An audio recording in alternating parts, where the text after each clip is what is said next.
Not guilty. MP Kirk Cornish acquitted. Cornish says he's now ready to turn the page. And the Chief Justice speaking about crime, saying we need a holistic solution on the crime fight. It's all straight ahead this morning. I'm Dwight Strachan, and this is Morning Blend. Wake up, it's a new day. Wake up, it's a new day. It's the start of a new way. Don't you know that it's the start of the end of the old way. Wake up, it's a new day. Wake up, it's a new day.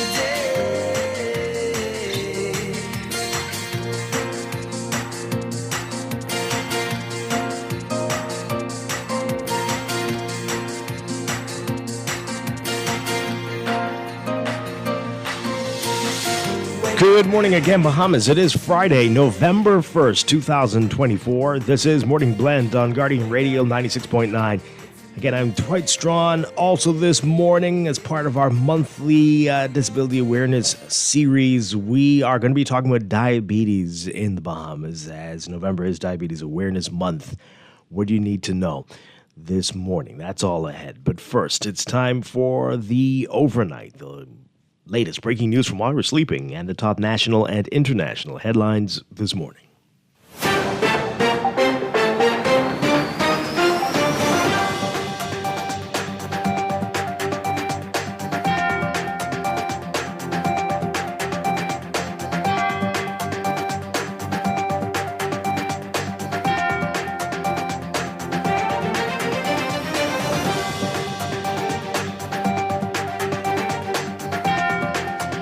In the overnight, North Abaco MP Kirk Cornish acquitted of raping, assaulting, and threatening to kill his former girlfriend after a trial before Justice Renee McKay. The jury of 8 women and 1 man delivered their decision in the high-profile case after almost 2 hours of deliberations. Cornish had lunch at Cafe Matisse with his legal team.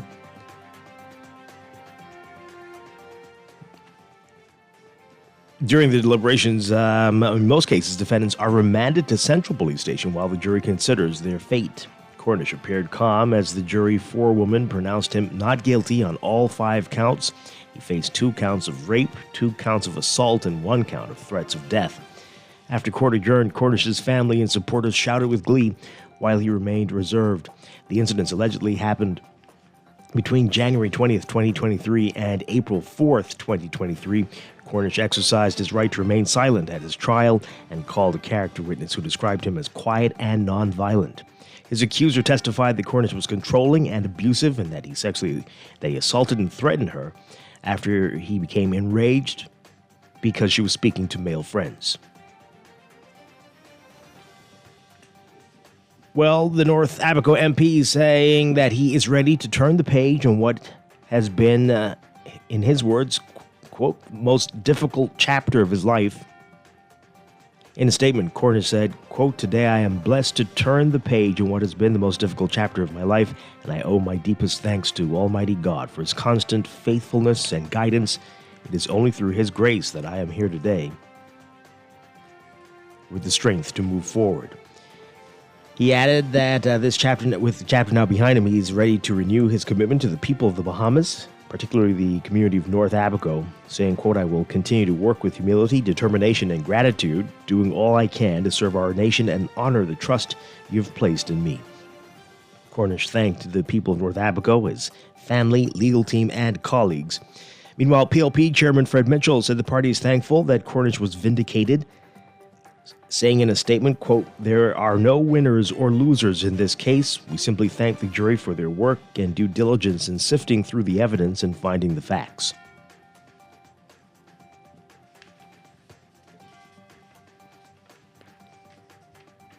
Former policeman Mario Newbold lost his bid to have his conviction for drug possession with intent to supply overturned. Newbold was attached to the Criminal Investigation Department when he traveled from North Eleuthera to Nassau on August 2nd, 2018, with a suitcase containing 3 kilos of cocaine. Newbold was seen bypassing security with a blue Samsonite bag before he boarded the flight. Upon arrival in Nassau, police officers searched his bag and found 3 kilos inside.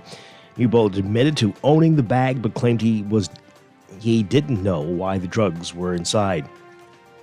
Magistrate Samuel McKinney on April 3, 2024, convicted Newbold of possession of dangerous drugs with intent to supply and sentenced him to 2.5 years in prison. Newbold's lawyer, Wilmer Delvo, appealed the decision on the grounds that the magistrate's decision was flawed due to procedural and legal errors, making the conviction unsound and unreasonable. The court accepted submissions from the prosecutor, who submitted that the magistrate did not err in determining that Newbold had knowledge, custody, and control of the cocaine. The court also ruled that the magistrate did not apply any wrong legal principles. As a result, the court dismissed the appeal and affirmed the conviction and sentence. A man who had sex with a minor he met online has been sentenced to 10 years imprisonment. 27-year-old Quincy Edgecombe was sentenced Wednesday and will receive credit for the time he spent on remand. Edgecombe pleaded guilty to unlawful sexual intercourse with a minor in August without a formal plea agreement. On August 14, 2022, Edgecombe picked up the 13-year-old girl and took her to a friend's home in Elizabeth Estates where they had sex. Edgecombe was 25 years old when the offense took place, and the teen couldn't legally consent. In her sentencing, Senior Justice Cheryl Grant Thompson said, quote, "Sexual matters robbing minor children of their innocence has become prevalent in our country. The court intends its verdict to send a clear message to society that it is good to accept responsibility, but a convict cannot continue to slip and fall, robbing a minor of their innocence." Grant Thompson recommended that Edgecombe be enrolled in electrical training during his incarceration and that he receive psychiatric counseling for sexual offenders. Chief Justice Serene Winder says that stakeholders need to work together to lower crime levels. At the scene of a mass shooting that left 3 men dead in Fox Hill on Monday, Commissioner of Police Clayton Fernandez said 178 men were on bail for murder. He also noted the potential retaliation that could occur due to these accused killers being on the streets. The next day, Prime Minister Davis was asked to respond, saying that the number of people on bail for murder was overwhelming, adding that the government was working on ways to speed up trials through the overwhelmed courts. Well, yesterday, Sir Ian, who in the past has defended the right of accused people to receive bail, was asked his views on the matter, saying, quote, "We are always concerned when the young men of our country are tragically taken away. I think the Prime Minister's statement is more appropriate in the sense that we all need to work together to find appropriate solutions to this crime problem."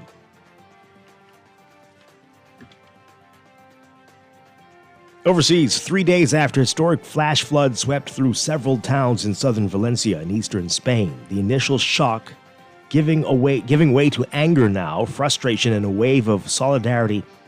Many streets are still blocked by piled-up vehicles and debris, in some cases trapping residents in their homes. Some places still don't have electricity, running water, or stable telephone connections. Residents turning to the media to appeal for help. So far, 158 bodies have been recovered, 155 in Valencia, 2 in the Castilla de la Mancha area, and 1 more in Andalusia. This after Spain's deadliest natural disaster in living memory. Members of the security forces and soldiers are busy searching for an unknown number of missing people. Many feared to still be trapped in wrecked vehicles or flooded garages. And as authorities repeat over and over, more storms are expected. The Spanish Weather Agency issued alerts for strong rains in a number of regions. Meanwhile, flood survivors and volunteers are engaged in the titanic search and task of cleaning and clearing the layer of dense mud.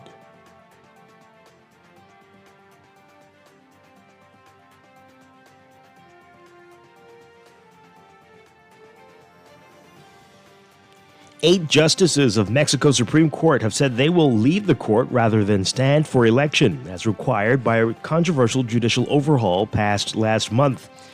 Supreme Court President Norma Pena and several others submitting letters Tuesday and Wednesday stating that they would leave their posts rather than compete in judicial elections scheduled for next June. The court's 3 other justices have indicated they will compete in the elections. Previously, the Supreme Court's justices were selected by the Senate. Last month, Mexico's Congress passed and a majority of states ratified then-President Andrés Manuel López Obrador's initiative to make all of the country's judges subject to election. López Obrador and his allies, including successor Claudia Sheinbaum, have said the radical change will help rid the judicial system of corruption.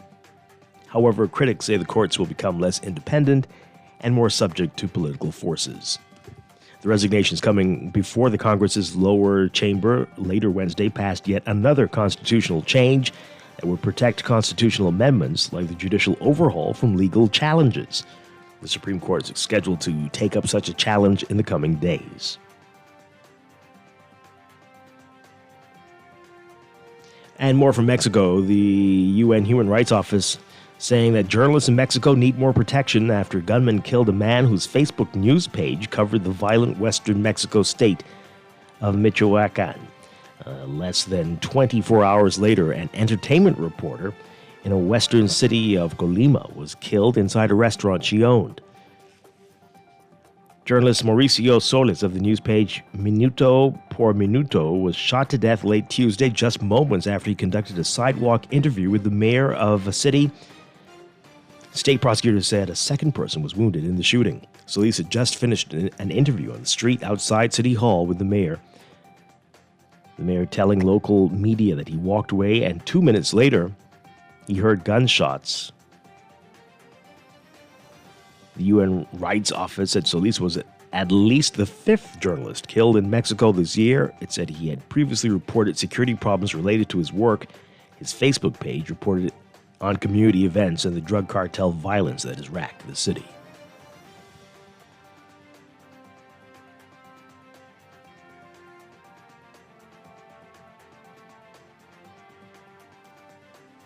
And at least 10 people were fatally shot by police and dozens of others were injured when authorities cracked down on unrest following Mozambique's presidential election. The country bracing for more protests against a vote criticized as fraudulent by opposition parties and questioned by international observers.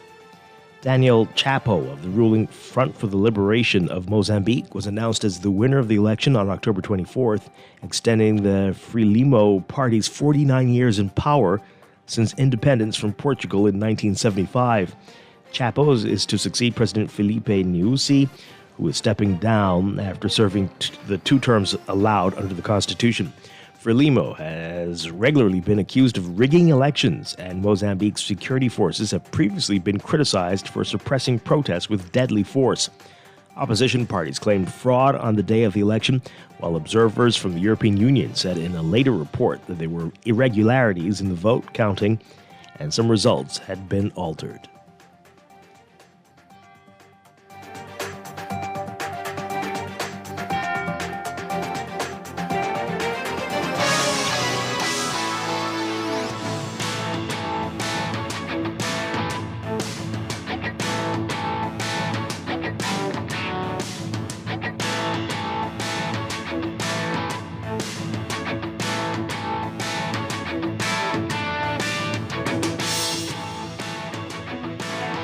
In sports, Destiny Walker, a Bahamian professional basketball player, has been honored with an induction into the Lake Highland Preparatory School Hall of Fame in Orlando, Florida. Walker's journey from high school athlete to professional player, marked by a dedication, hard work, and numerous accolades. In an interview, Walker expressed gratitude for the recognition. You can read all about it in today's Guardian Sports section.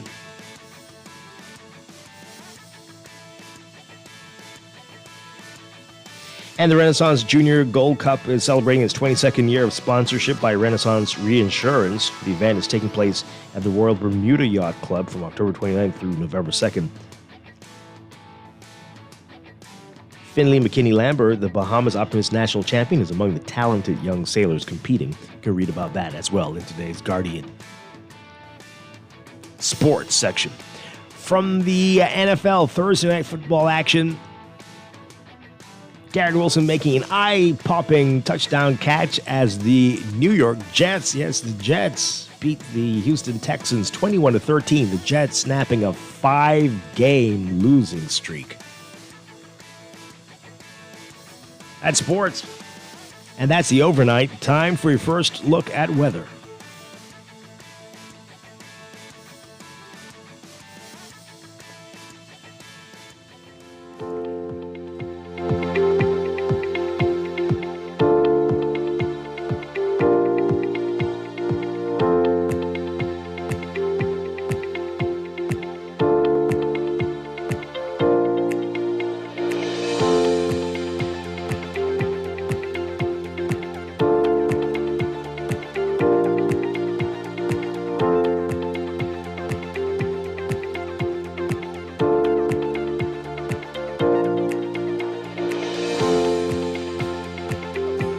Your first look at weather brought to you by Easy Car Sales.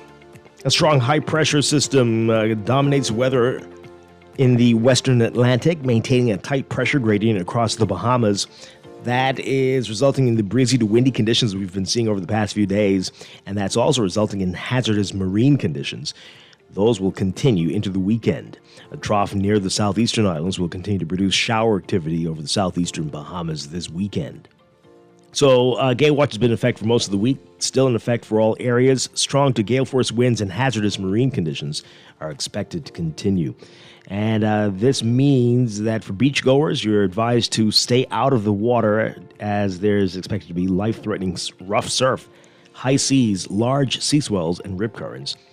And there's going to be a number of coastal hazards for motorists and pedestrians along coastal roadways, especially along northern and eastern shorelines of the islands. We're expecting coastal erosion, sea spray, and overtopping waves, especially in Eleuthera near the Glass Window Bridge. So your forecast for today, we are expecting in the northern and northwest Bahamas, partly cloudy and windy conditions today, about a 10 to 30% chance of showers. Winds easterly at 20 to 25 knots with higher gusts. For the central and southeast Bahamas, partly cloudy to cloudy and very windy. A 20 to 50% chance of widely scattered showers and isolated thunderstorms, especially in the southeast Bahamas. Winds easterly at 20 to 30 knots with gusts to gale force. Temperatures today, look for highs near 84 Fahrenheit, 29 Celsius. Overnight lows tonight getting down to about 73 Fahrenheit, 23 Celsius. We're watching an area in the tropics. We're going to tell you more about that in our next weather check. This weather check brought to you by Easy Car Sales. Easy Car Sales is having a sale on all 2024 EV models while they last. And now in-house financing is back to make it easy for everyone to drive electric. Visit easy242.com to find out more.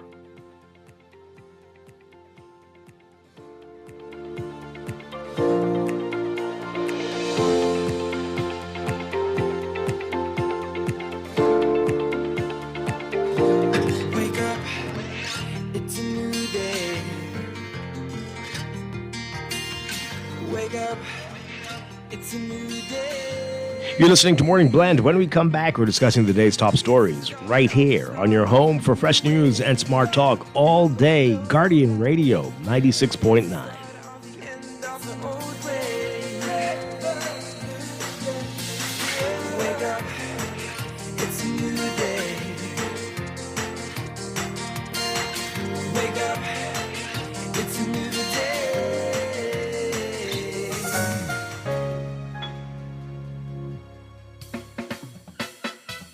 Do you have uncontrollable debt? Are you ready to make that move to Fidelity for a stress-free future? These loans have a built-in savings plan that pays you unbeatable interest. Ask about our debt consolidation loans today. Call 356-7764. Fidelity, we're good for you. Looking to elevate your gadget game, or a tech trouble simply slowing you down? Escape to a world of innovation at Custom Computers, your go-to store for the latest cutting-edge tech. Whether you need to upgrade your life with the best from Apple and Windows, or your device needs a little TLC, the Custom Computers Know-How Store is the destination for unbeatable expertise and quality repairs. With 2 convenient locations, there's a Custom Computers near you on Patton Street in Palmdale and Caves Village, or call 396-1100. Wake up, it's a new day. Wake up, it's a new day. It's the start of a new way. Don't you know that it's the start of the end of the old way. Wake up, it's a new day. Welcome back to Morning Blend here on Guardian Radio 96.9. We are streaming live on GuardianTalkRadio.com and on the Guardian Radio app for smart devices. We're also on your televisions on Cable Bahamas Channel 969 and BTC Flow Channel 612. You can tweet us at Morning Blend 969 or Facebook.com/MorningBlend969. Text us on the Guardian Radio text line, powered by BTC 422-4796. Standard text rate supply. Once again, I'm Dwight Strachan. Coming up this morning, we continue with our special series every first Friday of each month. We are talking about issues affecting people with disabilities, and this morning we are talking about diabetes. It's Diabetes Awareness Month, and diabetes can have some real serious consequences, and we're going to be talking with our guests about that this morning. You don't want to miss that. So that's all ahead. But right now it's time to talk about what else is in the news.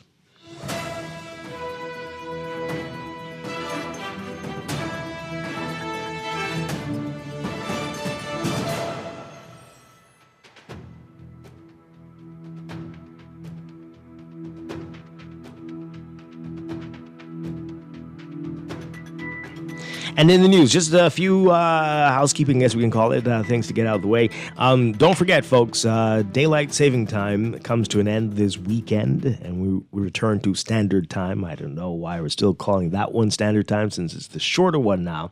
But anyway, it is Sunday at 2 a.m. Don't forget to fall back an hour at that time, or set your clocks tomorrow night, so that when you wake up, you'll be in the right time. But that is the return to standard time on Sunday. Also, letting you know, beginning Monday, as we prepare to celebrate our 180th anniversary at the Nassau Guardian, beginning Monday, we are going to be featuring every day in the newspaper a blast from the past, highlighting pages from this, the oldest and most respected newspaper of record for over the past 18 decades. So these are going to be wonderful snapshots of Bahamas transitioning from the abolition of slavery to the period of internal self-governance and independence and into the 21st century. So, pick up your copy, and you might find these to be some surprising keepsakes for you history buffs out there, or anyone who just loves the Bahamas, beginning Monday and every day throughout the month of November. Again, the Nassau Guardian celebrating 180 years on November 23rd. Wow. All right. Looking forward to that. And of course, today is going to be a very challenging day.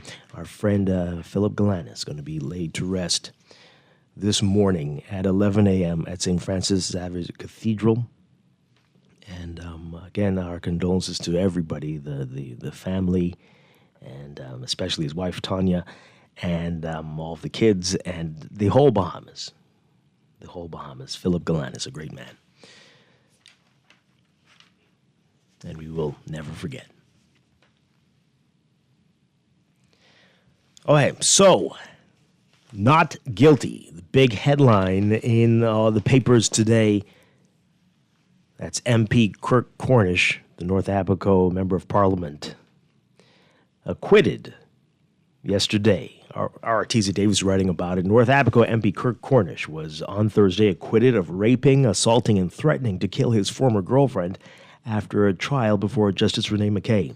The jury of 8 women and 1 man delivered their decision in the high-profile case after almost 2 hours of deliberations. Cornish had lunch at Cafe Matisse with his legal team of Owen Wells, Ty Pindermacki, and Lilnique Murphy Grant during the deliberations. In most cases, though, defendants are remanded to Central Police Station while the jury considers their fate. Cornish appeared calm as the jury forewoman announced or pronounced him not guilty of all 5 counts.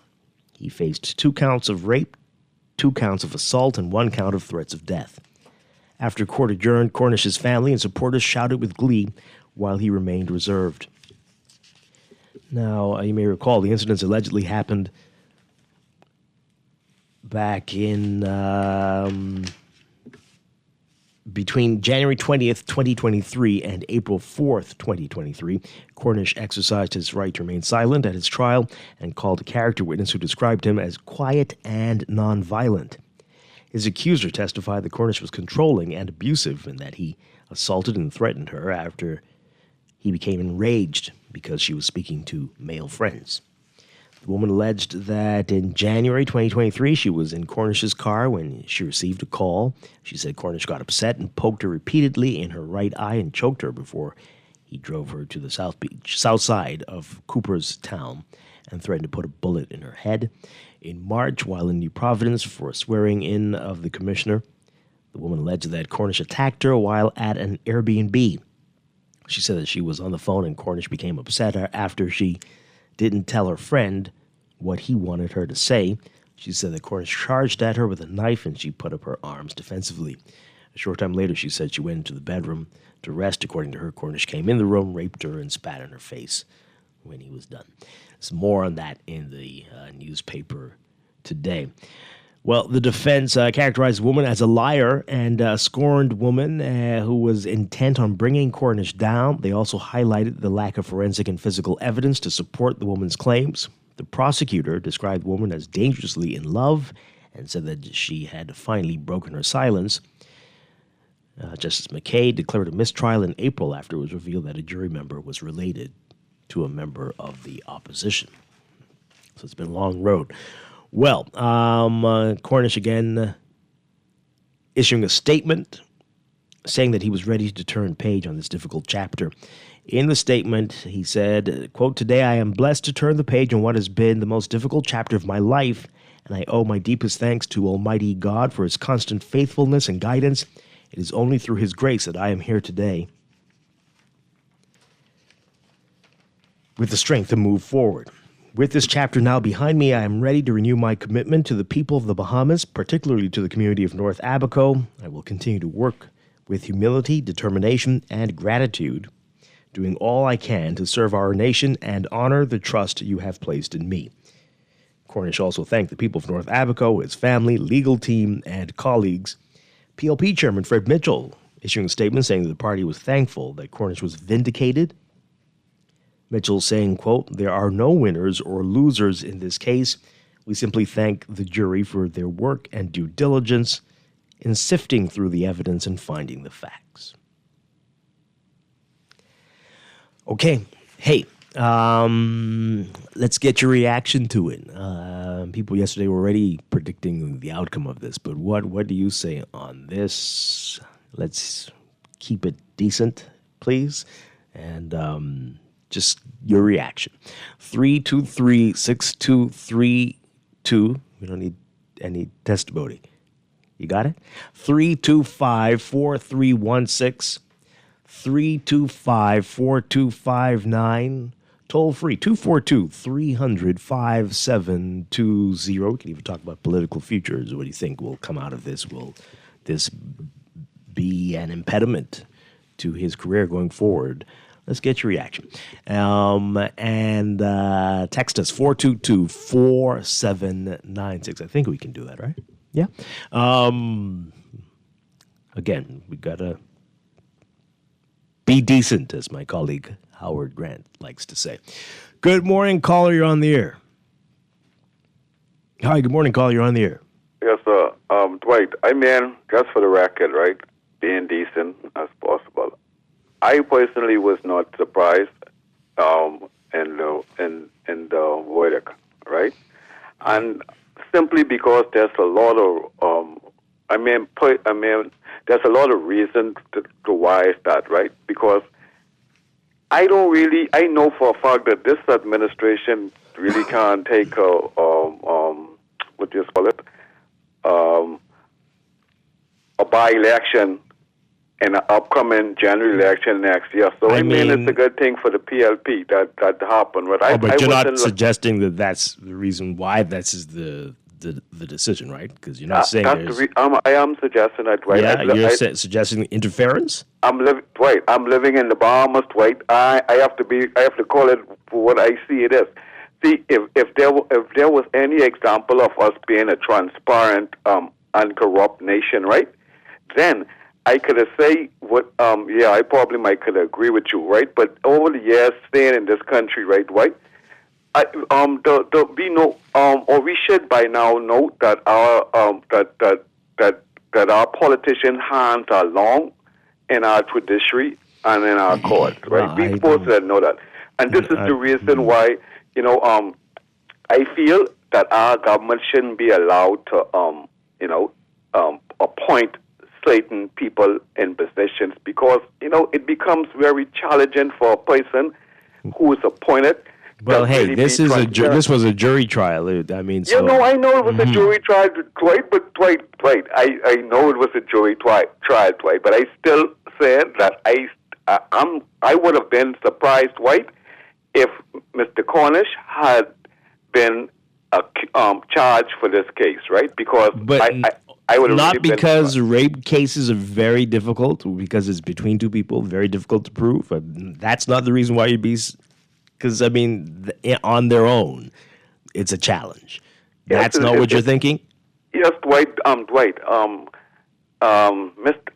think I'm thinking exactly that because, to prove somebody committed a rape, right, it takes blood tests, they vaginal tests and all them types of things. No, that doesn't even prove it, no. Right, but no, that really don't prove it. That only proves that you had some type of intercourse. Yeah. Right?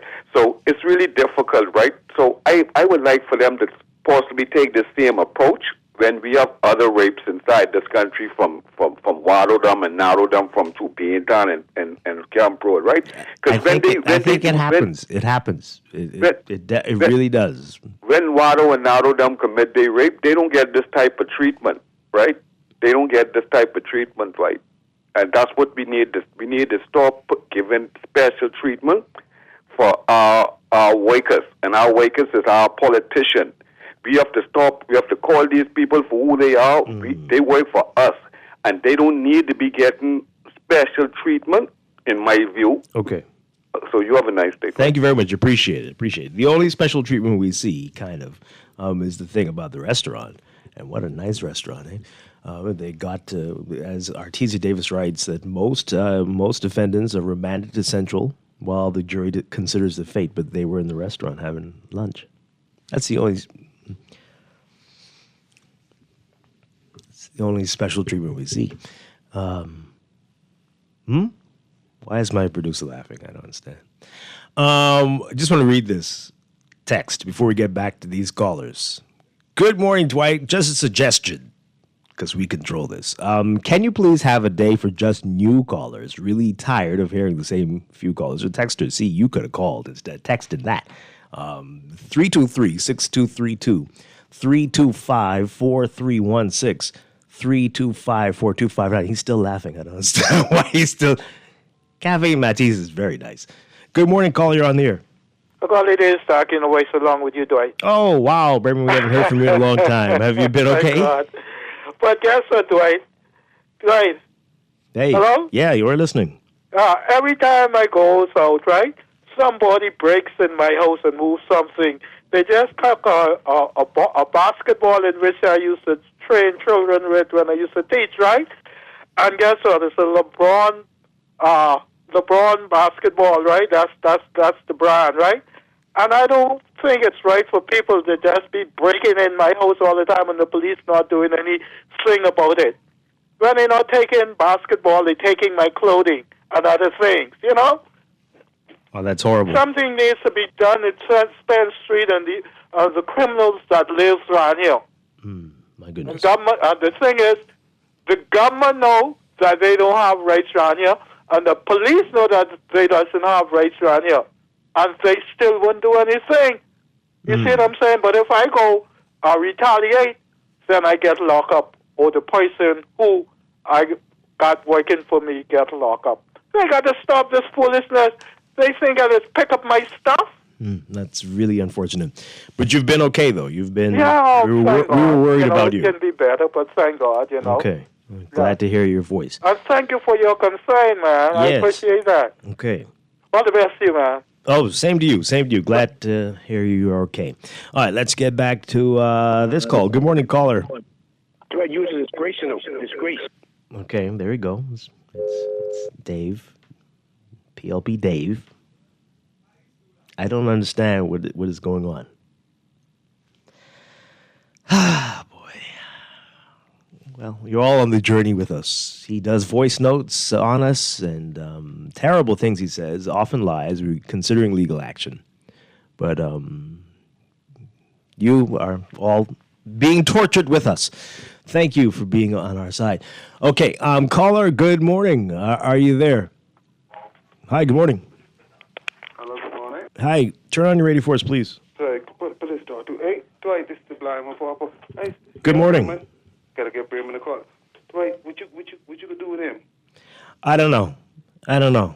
People telling us we should go to the police. I know we have to have the most respect for all the politicians from both sides, right? Even the independent set or the third party or who won't get in there. But like you be saying, they should have some control over him. Let's not talk about him though. But what do you think about this verdict? The big question. These things could happen, and you see, they say 8 women and 1 man, and all say innocent. In spite of public opinion or what? No, what public opinion? That has nothing to do with it. I mean, but again, if there's reasonable doubt, you gotta acquit. People, my opinion, and I ain't no lawyer or nothing, and I ain't part of the case, but I just telling you, in spite of everything, how people might feel, the jury brought him innocent. That ain't a big question, though. What is? Someone say, that's it. I think it was you or someone say, that's it. It's over now. It's finished now. No. Just like how you have a heaven and hell and you're sure you can die, they got to come back to the people, and the people is going to answer how they feel about the situation. It'll be another court with public opinion or court opinion, but from the people. And don't forget now, we had it in the past where the other side, without calling any names, there was a gentleman who, while he was a member of parliament, counter-charged, they call it, where he charged someone, or 2 of them get charged going to court, but he get the nomination and he ran. And the people show him how they feel and show the whole government. And persons them congratulating and stuff like that and telling them. But I think, boy, it sends a two-side message like you. I guess if it's your colleague, you should congratulate and whatsoever, but you think if you had the decision, you would nominate him to come back to the people? But the people, he had some good characteristics, or people giving characteristics about him over there. And the charge, man, you see what the prosecution say? I mean, it over now, they call the woman this and call the woman that. I think, I ain't no lawyer or nothing, no prosecutor, right? They should know they ain't had enough. Oh, what about you mean 8 women and 1 man, and they ain't proved to them people what they were saying was true? All that talking and disgusting reporting on the news here. Oh, the man being charged with that. It sounds so bad, embarrassing the Bahamas. And the jury said I don't know if we should just put it on the jury or whatsoever. And I guess that's the way the cookie crumbled, but you still got to come to the people. If you had the decision, you was the leader. Fred Mitchell sound like he happy about it, so he might most likely get his nomination. You agree with that in the court of public opinion? Nomination is one thing. How the people would vote, I don't know. But I understand. I thought you know us.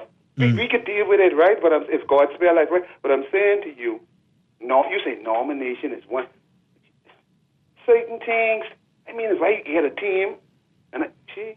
Well, You like mean you can't do better than that? You can't sit it out and still eat and still serve in some other which way?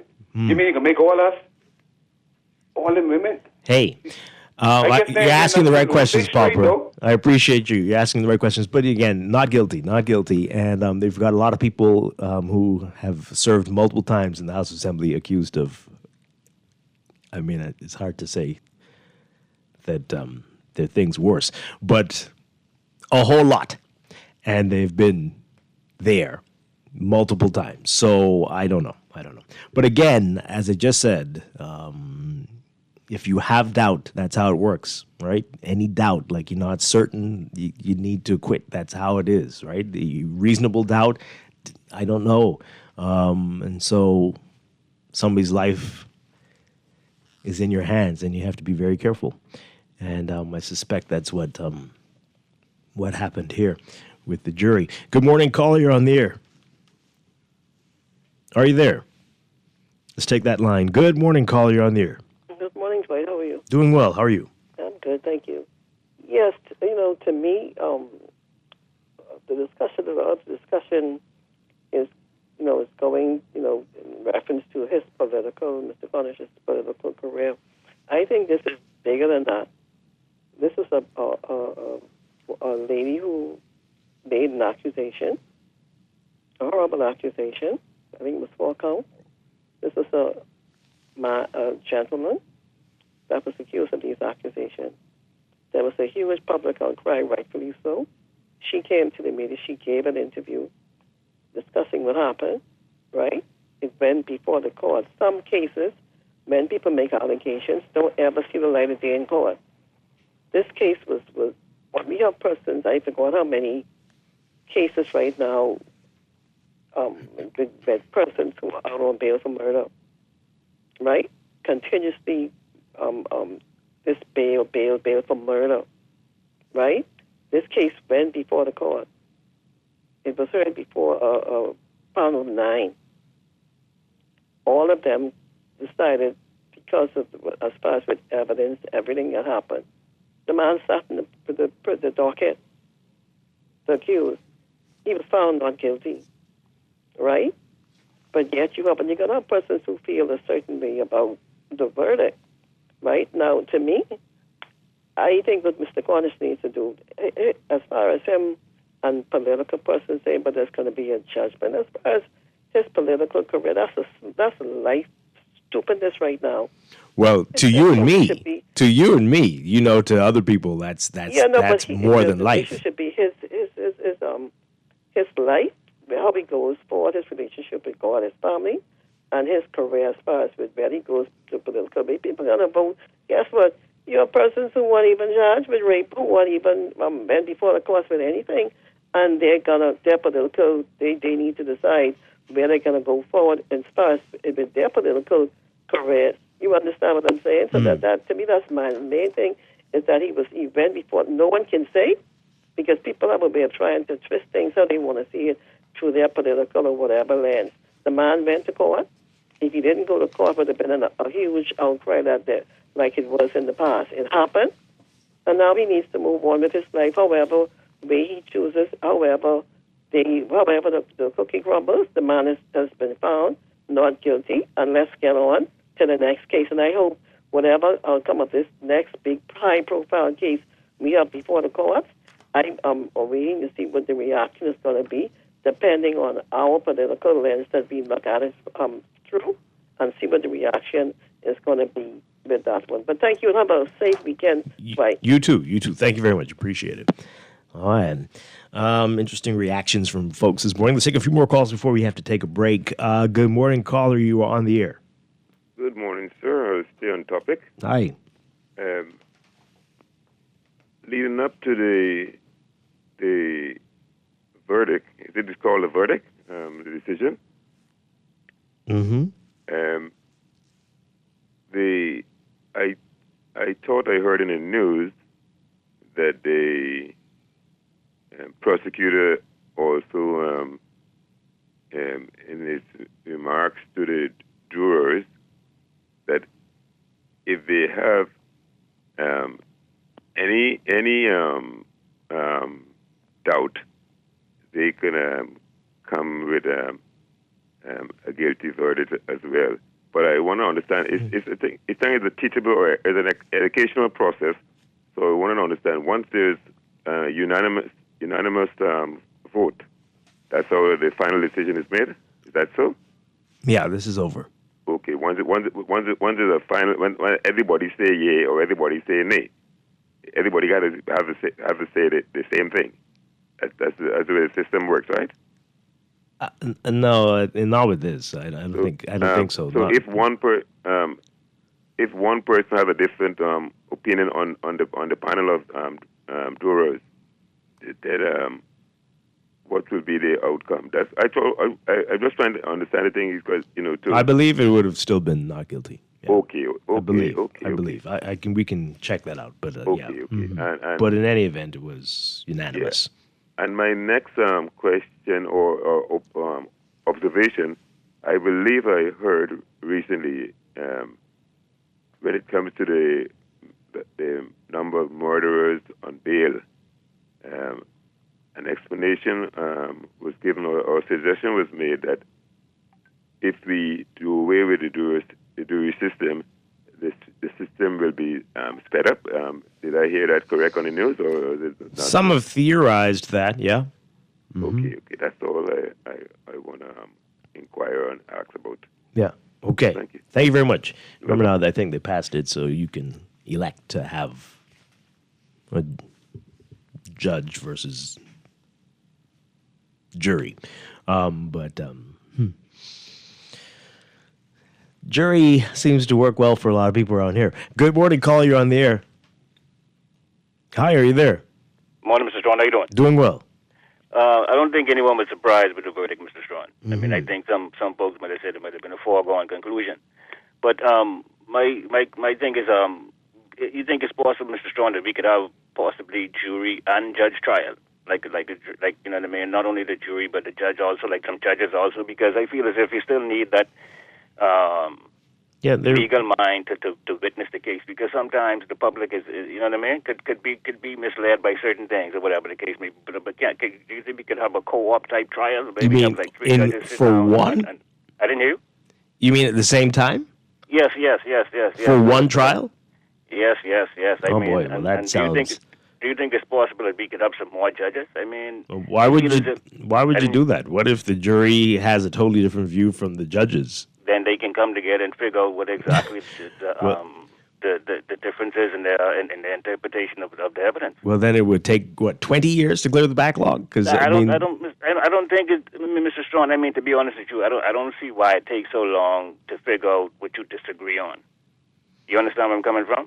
Because if there's something that you disagree on and I disagree on, we should be able to voice out our differences right then and then. It doesn't have to take. That's why I don't understand how come these deliberations it takes so long when these unions and these people talking. I mean, because it should be simple. You should be like, "Pop, that's what I'm dealing with," and "Pop, that's what you're dealing with." Now let's work it out from there. I mean, I don't see why I got to be so much back and forth. You said unions? I feel as if, though, Mr. Strachan, that in this country, the justice system really needs some work. I mean, I don't know if you're going to cover what the Chief Justice said in an interview that I saw him, what he had to say. I mean, I think that was very interesting also. Mm-hmm. But I think that in this country, Mr. Strachan, there's no reason why the government shouldn't seek to increase the amount of judges that we have. You know what I mean? We should have too much judges. You know what I mean? We should look where there's a lack and educate people where we need those necessary services inside the public. But I have a mixed view when it comes to jury. I'm for it and against it for different reasons, but I feel as if if we have enough judges, we could get the cases to move more swiftly, and also you could have, like I said before, that individual who understands, who has a more like a legal understanding or whatever. Because sometimes you pull people from the public, and you could have an individual in there who just is a loudmouth. You know what I mean? Who could like convince the other people in there, whatever the case may be, and they mightn't be too intelligent or whatever the case may be. You understand where I'm coming from? Because in the jury room, I've never been there before, but I would assume that the individual with the loudest mouth or whatever run things behind the doors, you see? That's often the case in the world. Hey, that's how it is. I think that would be a waste of resources to have at the same time. You elect now for which one you want. You want the judges, or you want the the jury. You can't have both. You wouldn't get anything done. But this is how it is. You can appeal the decision if you feel strongly about it, and then that would take you to a panel of judges. But yeah, that would be a waste of resources, unfortunately. All right, so that's a couple messages before we go to the break. This person says here, this case shows how difficult it will be to legalize marital rape. It could be that as they were in a relationship, he wanted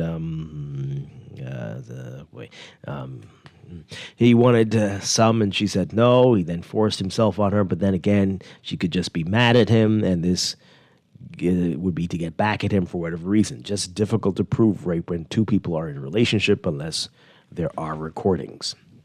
Yeah. Yes, indeed. This texter says here, it's funny how Mitchell only likes and trusts the courts when the rulings are to his liking. Well, I think that's most people, no? Wouldn't that be? I could have told you from the break that this case would end without a conviction. Remember how long it took the police to even talk to the accused? They reluctantly even investigated this case. Oh, boy. The question is, what was the evidence that he had to be charged with, and why wasn't that thrown out then? Absolutely no one is shocked out here. And they're saying some things. Okay. Critical, what's this? Okay. These texts are getting very serious. Let's take the break, and we'll be back. We'll take more of your calls and more of your messages, and we'll get to what the caller talked about, the Chief Justice, what he's saying about the crime fight as well. So a lot to get to on this Friday morning. This is Morning Blend on Guardian Radio 96.9. Stay with us. I see you coming from a mile away, girl. I see you coming. Girl, I see you. Hey, she says she's a real good girl. She only goes to church then home. I say I'm a real good guy, like record script. I stay in my zone. She says she don't party hard. I tell her I'm a partier. She tell me she ain't no cutter, but she'll go out with me. She say that she drinks Calyx, but only 3, and then she's done. I tell her I wish they had Calyx or drips, so party can't done. She tell me she's a friend to know. I tell her I'm the one to trust. I tell her when we go to the dance, it's only just 2 of us. So we reach to the dance and she say, this my song, then she hotel to the floor. Did you know the city of Nassau started with Christchurch Cathedral?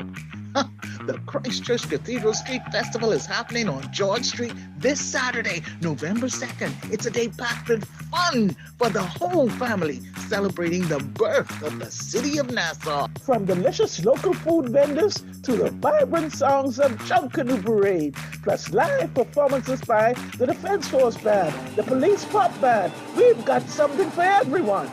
Bring the kids to the kiddie corner. Explore Nassau's rich history with walking tours. And don't miss your chance to win big in our exciting raffle. Mark your calendar. It all happens Saturday, November the 2nd from 10 a.m. to 8 p.m. at the Christchurch Cathedral Street Festival.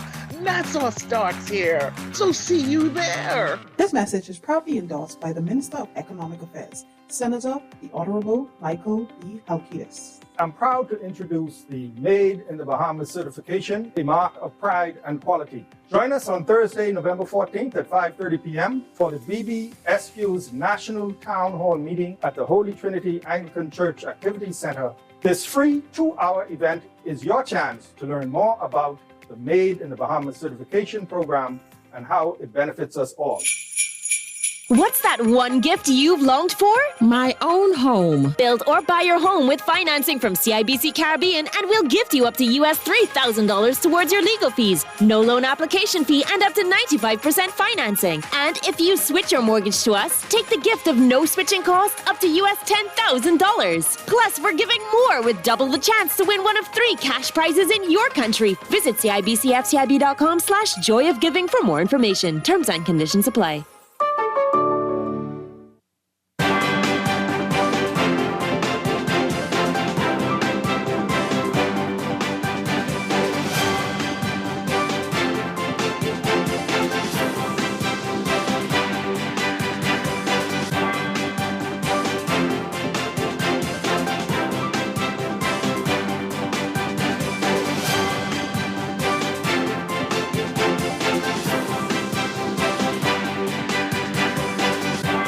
It is time for your first look at traffic for the morning, brought to you by RBC. Find your loan solution with RBC. In real-time traffic this morning, we're seeing some heavy traffic on Blue Hill Road from near Carmichael straight through to Independence Drive, especially north of Soldier Road if you're heading northbound. Heavy traffic for you there. Independence Drive also backed up quite a bit westbound toward that roundabout with Blue Hill. East Street and Soldier Road, that intersection looking busy for you, especially on the Soldier Road side eastbound and north of the intersection on East Street northbound straight up to East-West Highway and the roundabout there. Heavy traffic on Robinson Road between Soldier and Old Trail on the way to Marathon East-West Highway westbound, and a bit of congestion at the major intersections along Prince Charles Drive. And we're seeing some slow-moving building traffic on Carmichael westbound to Coral Harbor Road. We'll have another update for you after the 8 o'clock news. Morning Blend Traffic brought to you by RBC. Start a conversation at rbc.com/loan/all of you. We'll be back with more Morning Blend in just a bit.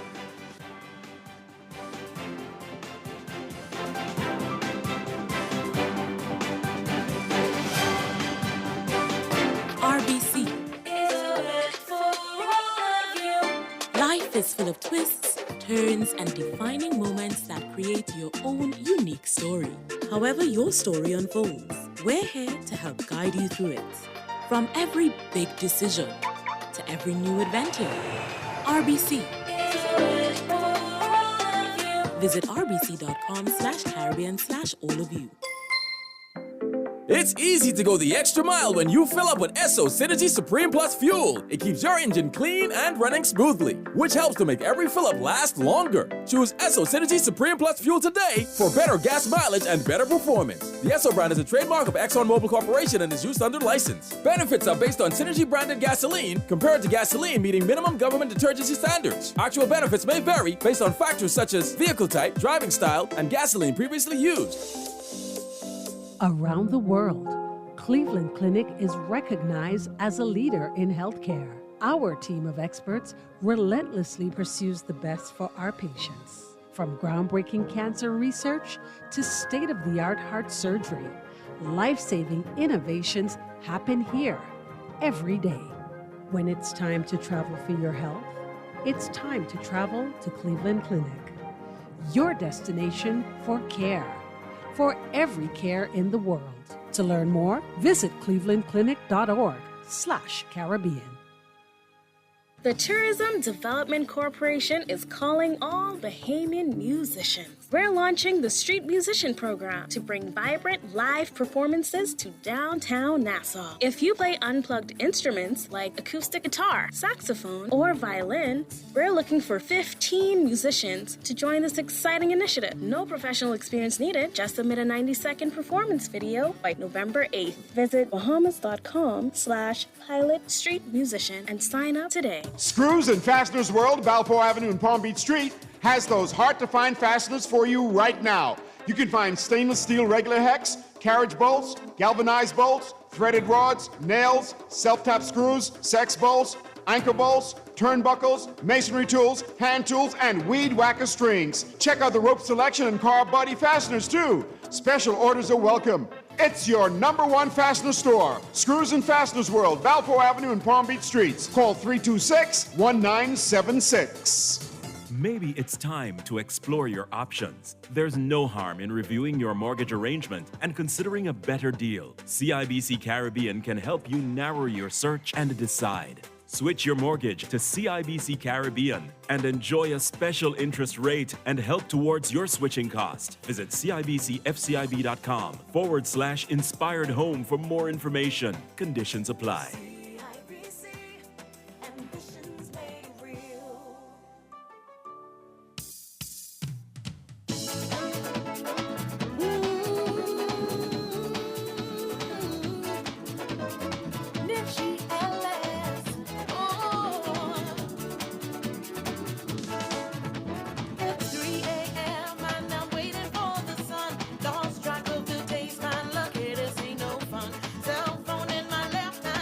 Welcome back to Morning Blend here on Guardian Radio 96.9. Dwight Strong with you on this Friday. Let's see if we can get through some of your text messages before we go to the news. This texter says here, boy. Okay. Anyway, the texter says the plaintiff should sue the police force on grounds that they took too long, at least a month, to investigate the rape complaint after it was reported. Critical evidence could have been lost. Okay. This person says that rape cases are generally a he said, she said crime. Sadly, in the Bahamas, the victim is judged instead of the accused. I wasn't surprised at the verdict because Bahamians can't take politics out of anything. This whole case, from start to finish, wasn't a good look for the country. Well, I don't know about that last part. But as you said, they're very difficult. And as we know, we've known this long before O.J. Simpson's trial, but especially since then, right? If you have reasonable doubt, if there's any possibility that this could be something else, the reasonable thing to do is to acquit. And I think the jury understood that very carefully. This is about our harassing caller. Can't you block his number? Well, no. We don't know who's calling. But again, he puts somebody else on the phone before we, and then comes on after. Yeah. So it's trickery. This person says here, is that the only special treatment you see in this case, Dwight? Here we go about swaying the small stuff. As the caller said, we all know by now we play blind to the special treatment. There is little trust in the government or police. Okay. Why the boys in the hood don't eat good while waiting for a verdict? Was he treated the same from start to finish? By the way, the PLP not openly discouraging Dave's action confirms the mindset of the party in general. Ride to wave. Okay, well, that's the special treatment that we see. That's what we mentioned. I don't know of anything else. Maybe there was, but that's the only thing that seemed to be, so far, at least reported, that was unusual, other than the length of time at the beginning. But hey, we got to go to the news. A whole lot more of your messages coming up after the news. This is Morning Blend on Guardian Radio 96.9. Stay with us.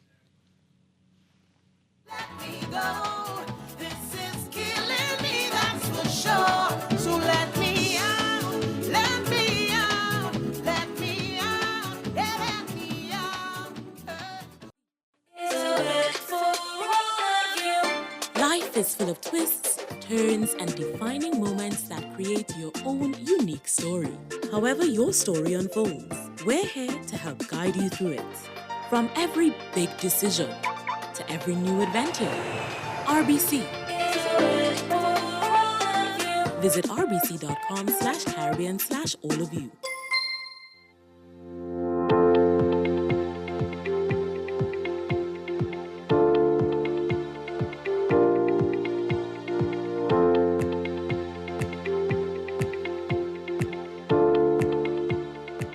Welcome back to Morning Blend here on Guardian Radio 96.9. We are streaming live on GuardianTalkRadio.com and on the Guardian Radio app for your smart devices. We're also on your televisions on Cable Bahamas Channel 969 and BTC Flow Channel 612. You can tweet us at Morning Blend 969 or Facebook.com/Morning Blend 969. Text us 422-4796. Standard text rate supply.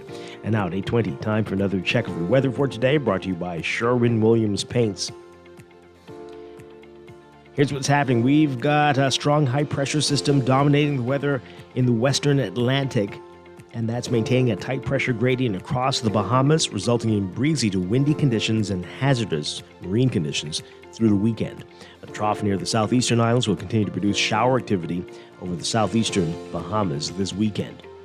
That gale watch is still in effect for all areas. Strong to gale force winds and hazardous marine conditions expected. Beachgoers are advised to stay out of the water due to life-threatening rough surf, high seas, large sea swells, and rip currents. And coastal hazards for motorists and pedestrians continue along northern and eastern shorelines, as we expect coastal erosion, sea spray, and overtopping waves, especially along the Glass Window Bridge in Eleuthera.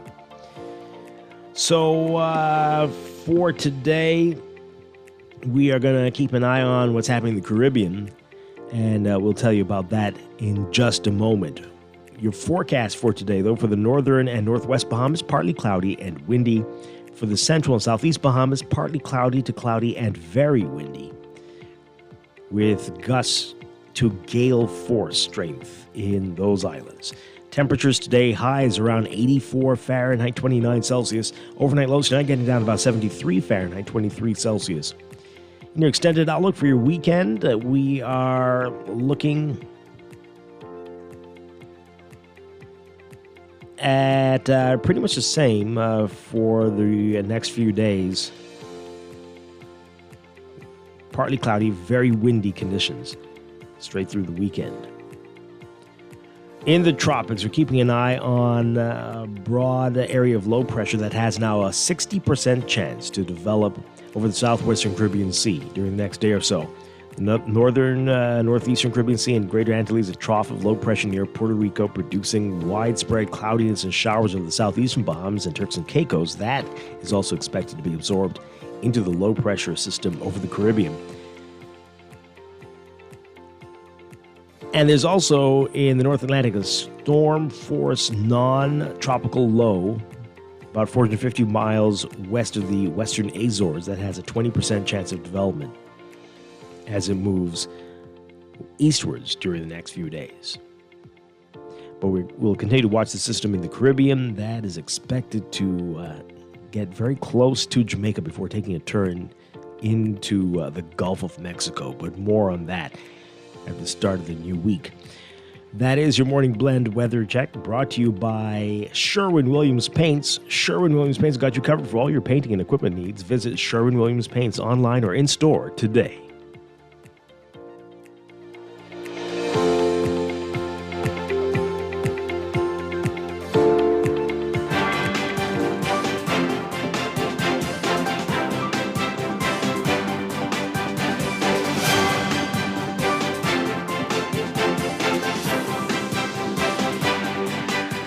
And we've got another check of your traffic for this morning, brought to you by RBC.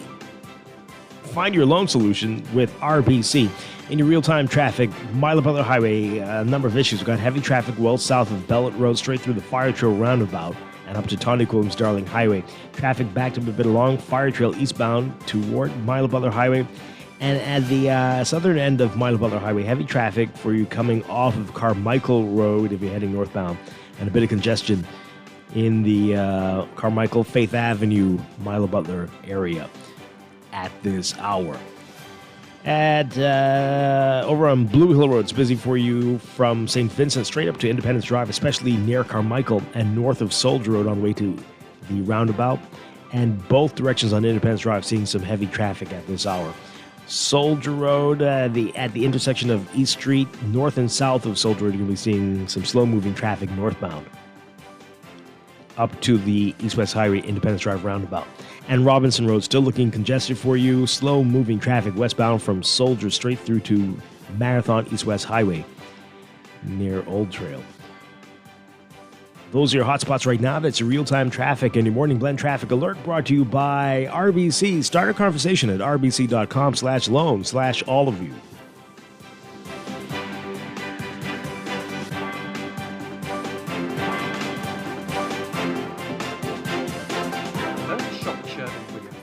Get the best service in the Bahamas then. The love is really, really strong in Sherwin-Williams. We don't just sell paint. We service you with a smile, good hearts, mind, soul, and body. And we love our customers as much as we love ourselves. Yes, real talk. I'm not just saying this Real talk. to impress myself. We love to go beyond with customer service. So they feel delighted to come in Sherwin-Williams because they know I can either see Dee Dee, or I can see Shelly, or one of our other wonderful staff members. We treat our customers with the respect of our boss because there are many paint companies they could choose to go to. No, baby. If they go to some other paint companies, so I gonna get this little thing at the end of the week. We want to make sure you get that little ting, Shelley. Come visit Shelley and Dee Dee at Sherwin-Williams Bahamas, and you'll surely find colour in every day. Tired of banks forcing you to use technology to bank the way they want you to? Your convenience is important. So no matter what your banking needs, Commonwealth Bank's friendly staff are always available in branch for that personal one-on-one service.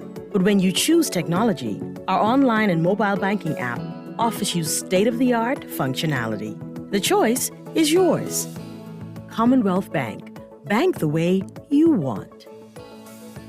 The Tourism Development Corporation is calling all Bahamian musicians. We're launching the Street Musician Program to bring vibrant live performances to downtown Nassau. If you play unplugged instruments like acoustic guitar, saxophone, or violin, we're looking for 15 musicians to join this exciting initiative. No professional experience needed. Just submit a 90-second performance video by November 8th. Visit bahamas.com/pilot street musician and sign up today. In the world of business, technology is not a choice. It's a necessity. And for businesses that demand excellence, there's only one choice for unparalleled support and cutting-edge technology.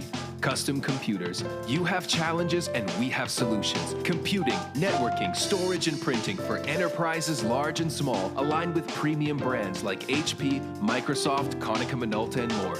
Get tech done the right way with Custom Computers. Call the know-how team at 396-1101. Shop and save this fall with deals made especially just for you. Prices too low to last. Don't miss a chance to save big with BWF's 2-day mega blowout clearance and tent sale. Up to 50% off. Discounts galore. 2 days only. Save big on everything. Friday, November 1st and tent sale Saturday, November the 2nd. 8 a.m. until 5 p.m. Savings include appliances, ductless AC units, generators, compressors, and water pumps, automotive supplies and accessories, lawn and garden supplies, power tools, kitchen and outdoor cooking supplies, barbecue grills, household supplies, floral decor, junk canoe and craft supplies, Christmas supplies, toys, and so much more. BWF. We're more than just our name. Number 13 Woolton Street. Phone 394-0004-6. Check us out on Facebook. We ship to the Family Islands. It's beginning to look a lot like Christmas everywhere you go. Take a look at the 5 and 10, glistening once again, with candy canes and silver lanes aglow. It's beginning to look a lot like Christmas. Toys in every store. But the prettiest sight to see is the holly that will be on your own front. Oh boy, welcome back to Morning Blend on Guardian Radio 96.9. It's got to be too early for that. No, right? No. Oh man. Well, hey, pick up today's Nassau Guardian. The Kelly's holiday gift guide is in there. And so I think that means it's time. It's here. It's Halloween, 1 minute after midnight, it's Christmas time. So Christmas is next month, folks. Christmas is next month on this November 1st. Welcome back to Morning Blend here on Guardian Radio 96.9. Dwight Strong with you on this Friday. Coming up in a few minutes, we continue with our monthly series every first Friday of the month, looking at issues affecting people with disabilities. And we're talking about diabetes this month, as it is Diabetes Awareness Month. We're going to get into that in just a few minutes. But we want to continue with what we were talking about before, your reaction to the not guilty verdict in the North Abgambie Kirk Cornish rape trial. And we've got a few of your messages to get to. You can get your final calls in 323-6232, 325-4316, 325-4259, toll free 242-300-5720. Tweet us, Facebook us, text us 422-4796. Cornish says he's ready to turn the page. Let's get your reaction to it. This text here, I want to read this to you. This person saying, in cases of rape involving someone with whom the survivor had a romantic relationship, it can be challenging to secure a conviction without strong evidence, such as video documentation. Often the defense may argue that the accusation is motivated by a breakup or relationship issues, complicating the survivor's case. Yeah, absolutely. This texter says here, I assure you that if Cornish was married and that young woman was his wife, he would have been convicted of marital rape under the bill that's proposed if that passes. Yes, we are coming to this. I don't know for sure. I don't know. I mean, I hear you. I don't know if it would make that much of a difference, and I don't know if maybe not. And there might be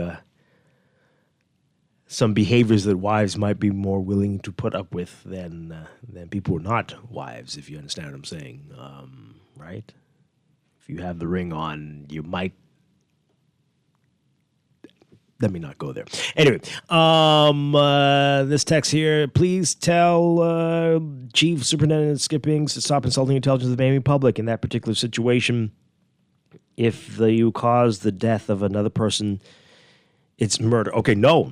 Let's get into this. I was going to delve into this a little bit anyway.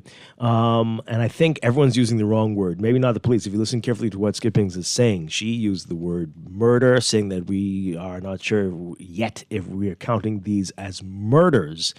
But the media often, sadly, and the police too, in some cases, especially early in the year, interchanged murder and homicide. The homicide is an umbrella term, and you have to determine if it was murder, which is premeditated, or manslaughter caused by negligence or an accident, right? So was this premeditated, or was this a fight that escalated into people dying? Very different. You just can't say it's murder. It might be murder when you find out more evidence about what happened. Like somebody walks in the room screaming at you, I'm going to kill you, right? Yeah, okay, well then, yeah. But it could have been something else. So these are homicides without a doubt. And I understand we played a clip earlier and some of the terms might not be right. But these are definitely homicides. But whether it's murder, and that's what Skippings is saying, whether it's murder has yet to be determined. So everybody needs to get on the same page. Homicide is, yes, you caused the death of someone, but was it premeditated or an accident or something else? So definitely homicides, but not necessarily murder. And we need everybody to get on that page, including my colleagues in the media.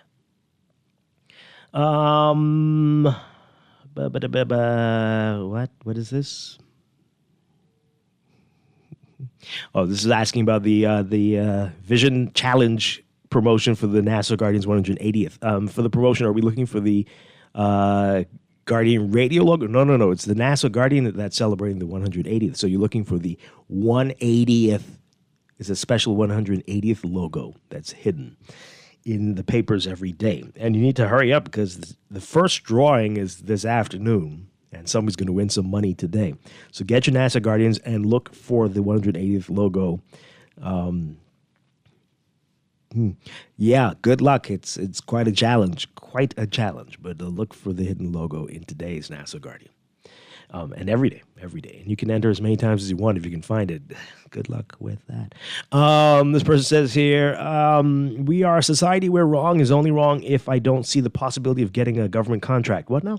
That was a very elaborate story in that case. I guess we can only assume now that it was all a fairy tale. No, I don't think that's right. I don't think you can say that. Only the two of them will know. Again, if there's reasonable doubt, there's only one right thing to do. Right? Unfortunately. Okay, so this is now about the other matter that Skippings talked about. I'm sorry, but there was a fight. There was a cutlass used in the fight. One man died from wounds associated with that cutlass. They are 100% certain of the facts. We are 100% certain of the facts. That's a cut and dry homicide. Yes, absolutely, homicide. Why do we have to go through, and again, I apologize, sometimes the media gets it a little wrong, and the wrong term was used. Skippings is saying it's not classified as a murder. She said that. But it's definitely a homicide. The police are not saying it's not a homicide, right? They're saying it's not necessarily a murder. We got it? Yeah? Okay.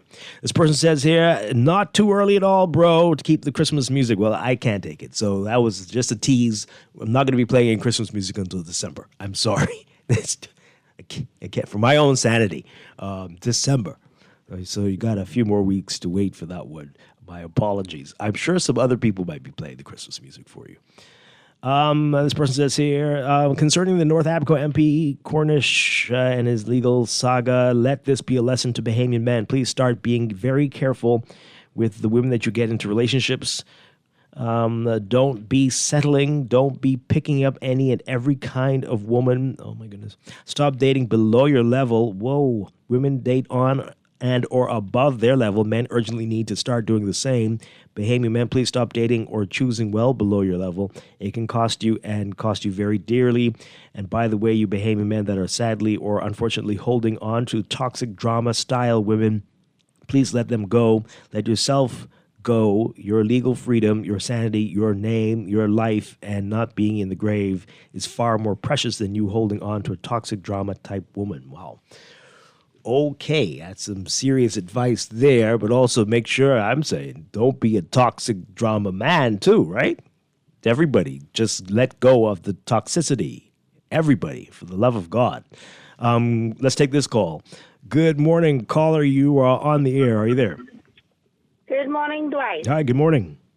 You know, I'm listening to the comments about the Cornish case, but I didn't hear anybody mention the fact that it took the police a month to do investigation. So yeah, people have mentioned it. Forensic. Pardon? Yes, some people mentioned it earlier. Yeah. Oh, okay. Because I'm trying to say, what kind of forensic evidence would they have gathered after a month? So I think that in some case, in some ways, the young lady should hold the police responsible. Well, again, it's a different type of situation, right? This is, you were in a relationship and you were being intimate before, and it possibly even after, probably, I don't know, but that's a little bit different from some of the other stranger situations. It is, but if she go to them and report rape when she did, and had they done their due diligence there and then, you know, for me, I would have been settled with the not guilty plea. But because they didn't do due diligence in proper time, that's why I feel like it went the way it did. And you know, and then he didn't even testify in his own defense. Because why? I guess he would have probably incriminated himself. Not necessarily. True. Yeah. Sometimes the evidence speaks for itself, or the lack of evidence, and the character testimony sometimes weighs very heavily with the jury. So sometimes it might be best to keep your mouth shut. And the matter with the homicide versus murder. This is why for most of the time you would hear, I've heard persons say, well, the murder code is higher. It's because right. like or lower, right? Because we keep using, especially in the beginning of the year, as long as someone dies by violence, we call it murder. No, and it's not necessarily murder. Well, maybe the public does, but that's what I mean. That's what I mean. The public does. Right. Yeah, the police. This is why at the end of the year we say it's only 60, and we know this one died, that one died. You know. Absolutely. So I think that's the mix-up right there. As long as you die by violence, we assume it's actually murder. Yeah. Yeah. Thank you very much. And we have said this before about, you know, in the beginning of the year, police will call everything a homicide, and then towards the end of the year, they start saying this was a murder, and then you're like, okay, well then we need separate lists, a full homicide count, and break it down to murders and all that stuff. But yeah, it does get tricky. But the bigger that homicide number goes, then they start saying murder only, and that has caused lots of concern for people over the years. Let's take this final call before we move on. Good morning, caller. You're on the air. Good morning, Dwight. How are you this morning? Doing well. Good morning. Okay. What I'm being told, I heard that the victim's brother testified on behalf of the MP. So you know, for a it's relative. Something compelling for those in the jury to look at. You understand what I'm saying to you? So I mean, if the victim's brother, he's not gonna try to harm his sister. So you know, I think the jury had a lot on their plate, and they I'm not did sure the right if it was thing. the brother, but they were related. Yes, they were related. Mm-hmm. Yeah. Okay. Thank you. Yeah. Thanks a lot. I mean, you know, Yes, maybe, but he testified that he was quiet and a nice person. So that doesn't, what you do behind closed doors and what you do on the street. For some of us, very, very different. So, but it might have, sure, whatever. You want to take that call? Yeah, let's do that. We got to move on, folks. So, but good morning, caller. You're on the air. Okay, Dwight. Sorry to be the one to force the moving on. Okay. But listen up, man. I think we all should be thankful that this second chance and second opportunity to do the right thing and stop doing what you're doing as the wrong thing. You can probably see it as a lesson because this whole life is about lessons. But now, if you have to gravitate to the kind of lesson that Cornish gravitated to, then you really need a little more help than I do. But I know many times I say, God, if you get me out of this one, I can serve you. Come on. I don't understand what that is. But then when you mean it, even though you mean it, sometimes you don't mean it. I don't know how we can get past this, what is called a God-canceled culture mentality. Well, for some people, they really do change. I'm not saying that anybody needs to change here, but I'm just saying sometimes no. So I know a lot of people just say it. But you came close to the point that it guarantees that you will change from there on. But some people have their goalposts or their fail posts because so far ahead, they don't reach it until it's really detrimental, man. Yeah. Well, again, let's be optimistic and hope that people learn lessons and change. Amen. And get to change. Thank you for calling. All right, really quickly, just want to mention this. So we told you about this in the news. Chief Justice Sir Ian Winder speaking about a holistic solution, the need for a holistic solution on the crime fight.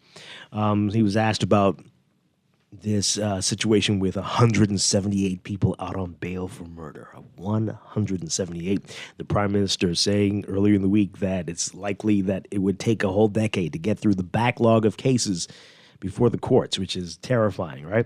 And of course, a decade from now, there'd be more cases, so that you'd always have a backlog, I'm sure. But Sir Ian saying that he's optimistic that recent legislative changes, such as the trial by judge alone bill and the Supreme Court amendment bill, will lead to cases being heard more quickly. He said yesterday, the law that provides for a defendant to choose a non-jury trial, I think that will have a considerable impact on the way criminal cases are processed. So I'm extremely optimistic that in the days and months and years ahead, we will see considerable changes. As you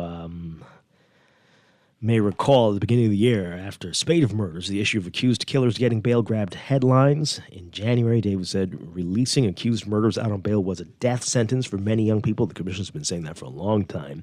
However, during the opening of the new legal year that same month, Sir Ian noted that, contrary to the belief of some, there is no prohibition on the grant of bail for murder, as decided in the recent Privy Council case of AG for Trinidad versus Aliki Charles. And there's more on what he's saying in today's Nassau Guardian. It's definitely worth a read. Pick up today's Nassau Guardian or find it online at thenassauguardian.com to read more about that. So, interesting stuff in the news today, definitely. We're going to take a break. When we come back, changing gears, talking about your health and diabetes, a big problem for so many in this country. And we're going to get into it. As November is... Here in the Christmas music, November is Diabetes Awareness Month. Stay with us, folks. This is Morning Blend on Guardian Radio 96.9. Once again, with candy canes and silver lanes aglow, it's beginning to look a lot like Christmas. Toys in every store, but the prettiest sight to see is the holly that will be on your own front door. Pair of hop-along boots and a pistol that shoots is the wish of Barney and Ben. Dolls that will talk and will go for a walk is the hope of Janice and Jen. And Mom and Dad can hardly wait for school to start again. It's beginning to look a lot like Christmas everywhere you go. There's a tree in the Grand Hotel, one in the park as well, the sturdy kind that doesn't mind the snow. It's beginning to look a lot like Christmas. Soon the bells will start. It's easy to go the extra mile when you fill up with Esso Synergy Supreme Plus Fuel. It keeps your engine clean and running smoothly, which helps to make every fill-up last longer. Choose Esso Synergy Supreme Plus Fuel today for better gas mileage and better performance. The Esso brand is a trademark of ExxonMobil Corporation and is used under license. Benefits are based on Synergy-branded gasoline compared to gasoline meeting minimum government detergency standards. Actual benefits may vary based on factors such as vehicle type, driving style, and gasoline previously used. The joy of giving comes with rewarding you with cash prizes from our regional pot of over US $100,000. Simply apply for a personal loan, auto loan, land loan, or mortgage from CIBC Caribbean. Once approved, you may be entered for a chance to be one of 3 lucky winners in your country. Each winner will pull a card with a surprise cash prize of US $1,500, US $2,500, or US $5,000 cash. Visit CIBCFCIB.com/joyofgiving. CIBC Caribbean terms and conditions apply. Are you looking to save for a big purchase or occasion? Do you want your money to start making money for you? Well, let me introduce myself. My name is Bond, the Bahamas Government Savings Bond. I am guaranteed to earn interest on your money with terms ranging from 1 to 6 years. Government savings bonds are available to all Bahamians, and for as little as $100, you can start to save for your future. The Bahamas Government Savings Bond, a safe investment guaranteed. Check out the Central Bank of the Bahamas website for details. A legacy of leadership.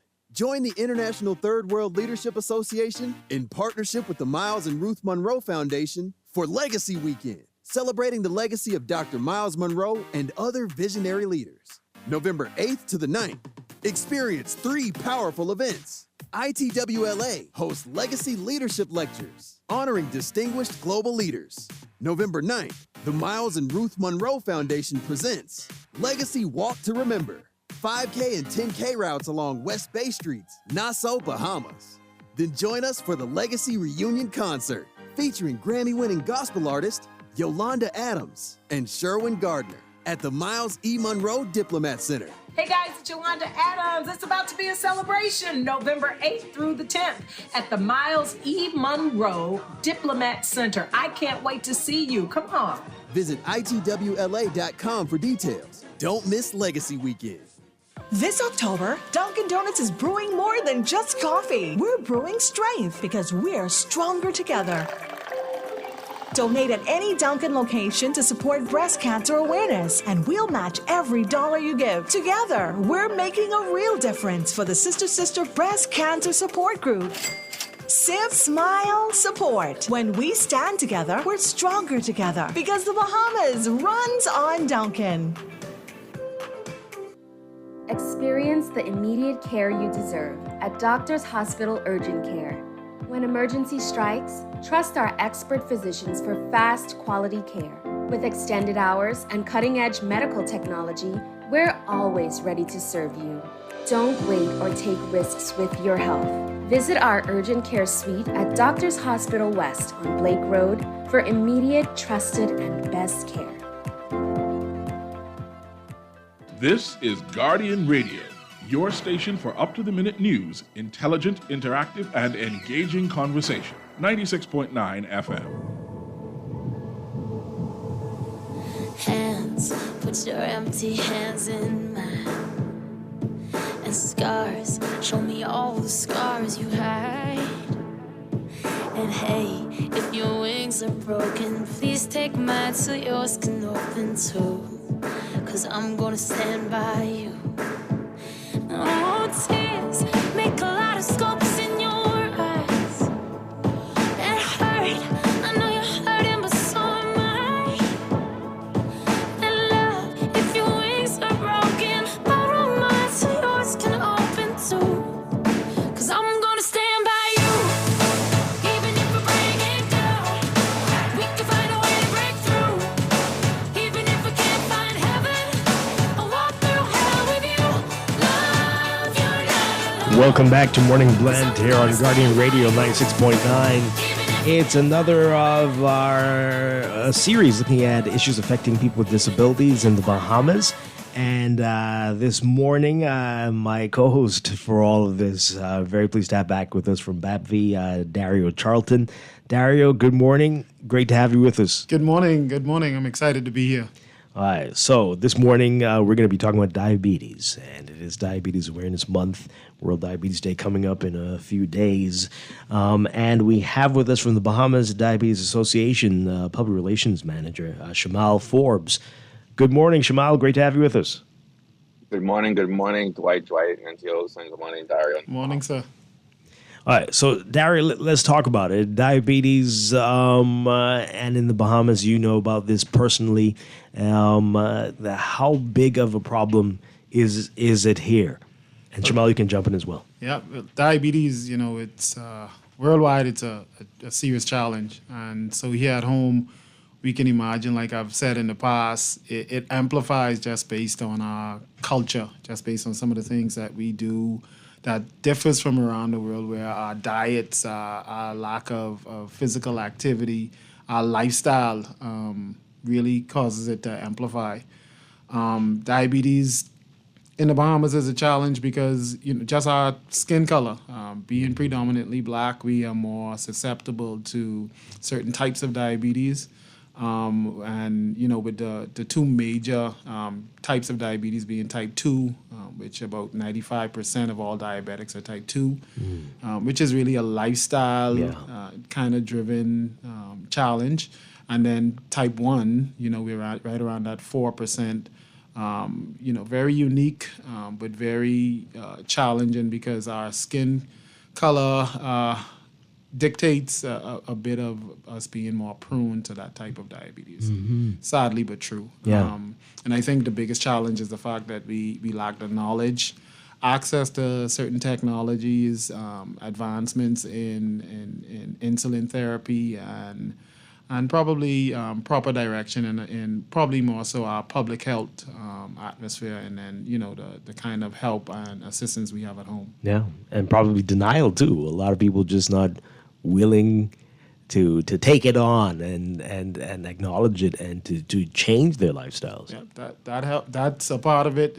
Some of it too is the fact that these things are cost prohibitive as well. So, some people have to decide whether or not they're going to buy insulin or buy food to eat. Wow. Or they have to identify whether or not they can afford to get a refill, or if they're going to give their child lunch money. So it becomes very difficult when those types of questions are thrown out there. Shamal, do we have numbers? Do we know what we're dealing with here in the Bahamas? Actually, we do. In 2023, there was approximately about 46,400 residents, or about 12% of the Bahamian population living with diabetes. 12%. That's huge. Yeah, and even according to the Global Nutrition Report, 12.3% of adult men and 15.1% of adult women are estimated to have diabetes. Wow. My goodness. What else do we know about these demographics? What are we seeing? What are some of the patterns that are emerging? Well, adding on to what Dario spoke about, ethnicity, but as well as our culture, affects our obesity levels, and our diet and lifestyle also highly affects, especially the type 2 diabetes, which is, like he said, is more of a non-communicable disease that focuses on lifestyle factors. So things that we can change, but we don't change them because of these are the habit-forming things that we are used to continually doing year after year, generation after generation. So sometimes the onus falls on us. All right, so we'll talk about type 1 in a little bit, but let's talk about the lifestyle one, type 2, and some of the things that we do that are definitely contributing to this high rate in the country. Tell us about that. Both of you can jump in.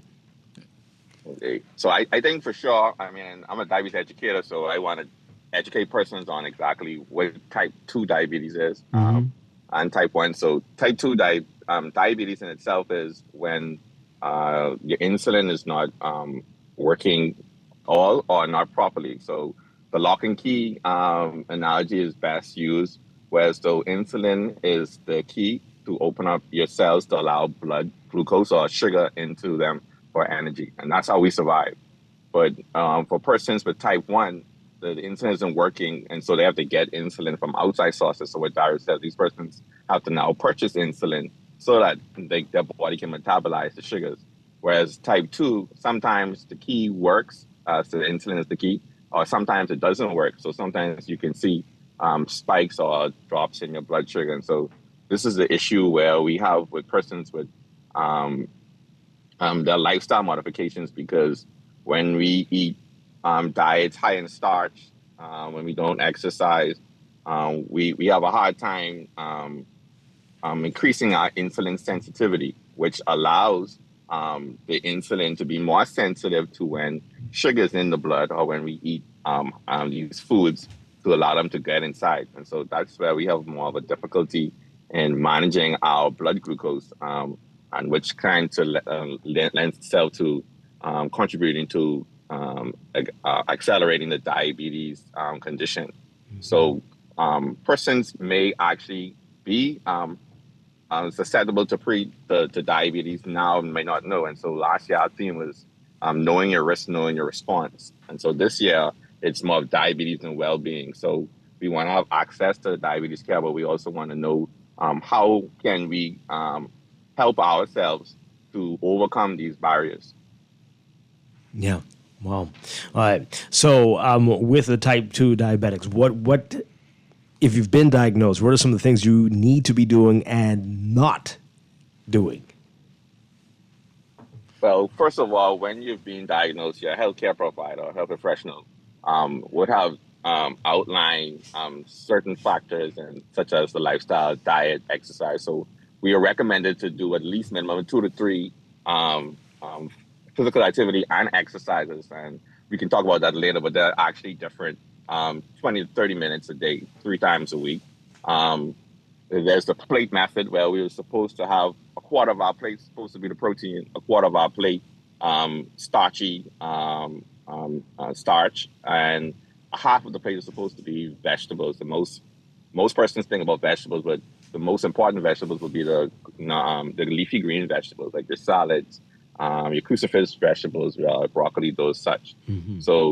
So these are the things that we do factor, but we know in our society, we have half of the plate as the starch. Yeah. And so we already starting off on the wrong end, but it's a growing and a small step adaptation. So we always tell persons to let's find a way you're at and let's start from there. And then you gradually can move towards getting it, because some persons may be cold turkey, may go in cold turkey, and then they're not going to go through the regimen, and then they fall back or their blood sugars tend to increase. And so it's a gradual stage approach, but it's an individualized care program, whereas though every person is different. And so as diabetes educators, we always encourage persons to do something that works for you versus not adapting to a global or what someone else is doing. Mm-hmm.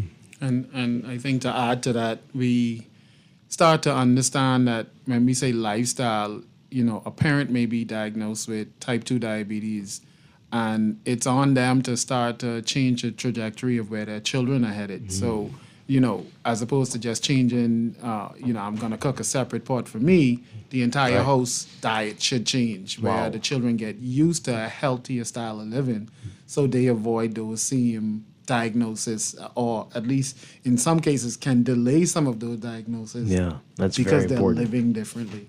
And, those lifestyle changes can be, it can be as easy as Forbes is saying now. And it's just little by little the different things that you introduce into your diet, more solids ahead of your meal, taking a evening walk after dinner, just some easy things you start to implement and let that become your new normal. And that gets you on the right track towards better glycemic control. Yeah. Shamal, you were saying something? Yeah, and I just wanted to add to that too, that I know most of the times when there's a person that is afflicted with this condition, and sometimes they have to go through it on their own, and we always encourage families especially to do this together, because you're going to prepare a healthy meal for yourself, and then you have to prepare an unhealthy meal for the rest of the family, and then that is not good for the well-being and the mentality of that person. they're going through this. So I always encourage torture to try and do it. Yes. Yeah. Yes. To go through it together. And I just wanted to add to the physical activity and exercise and why. Yes. What's the difference? Yeah. So physical activity is what you would normally do. So you would normally walk up the stairs. You would normally walk to where you're going. That's physical activity. So we could increase doing that walking, but exercise is when we focus more on strength training or stretching, and you focus on particular areas of the exercise regimen, and then so you have to incorporate both of them in your daily lifestyle, because anyone can say, okay, I walked for 10 to 20 minutes, but when did you actually get up a great sweat, and did you focus on a particular area of your body, such as strength training or stretching or cardiovascular, getting your heart rate so that your blood pressure can be regulated. So those two things need to be incorporated, because we encourage more physical activity, whereas though if you have to go to a store, you park in a further spot, that's highly unlikely, and you walk to the door versus you parking closest to the door, and then you have a shorter walk. So right. That's part. So physical activity is more of your regular daily movements and exercises and intentional areas of exercise, of working out. All right, let's take this call before we have to go to a news break. Caller, good morning. You're on the air. Are you there, caller? I can call you right back. Hi, caller. Hi, you're on the air. Hello. Hi, good morning. Yeah, good morning, Mr. Strachan. Yeah, these two gentlemen, they given us great information, and so they said everything that is needed, the education and the ignorance, right? But mainstream medicine we are being duped about food and nutrition, so that's why we're being trapped and caught up in this diabetic dilemma, because here's now, they've been saying sugar was good and fat was bad, but actually if we consume healthy fats from plants, right, the high-density lipids, we'd be better off. And so as a result of obesity, then you would have something called hyperinsulinemia, which is related to insulin resistance. So that means the body doesn't respond to the insulin properly, and so the pancreas continues to make insulin.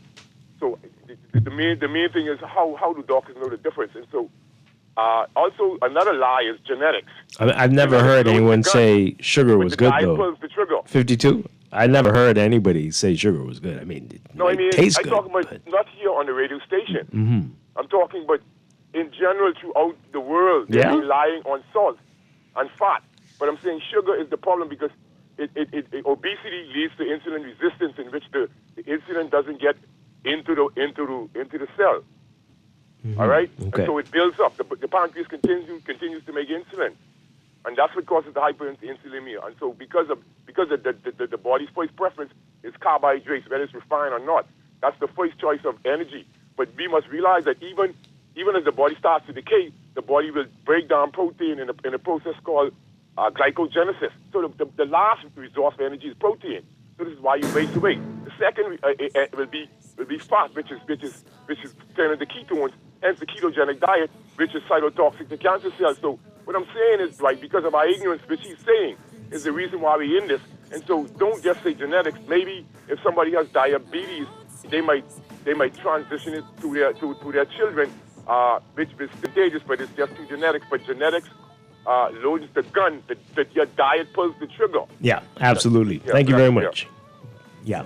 All right, we're going to take a break. When we come back, we got a lot more to talk about. And Dario, you've said it before, but I want you to tell your story again when we come back. We're talking about diabetes. This is Morning Blend. We're going to take this into business in just a bit. Stay with us.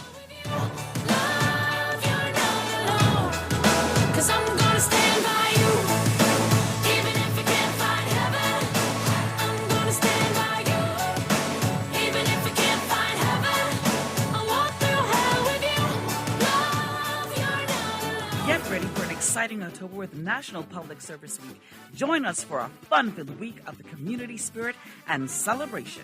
Kicking things off October 17th, the Family Feud Night at Anethol Rogers High School at 6 p.m.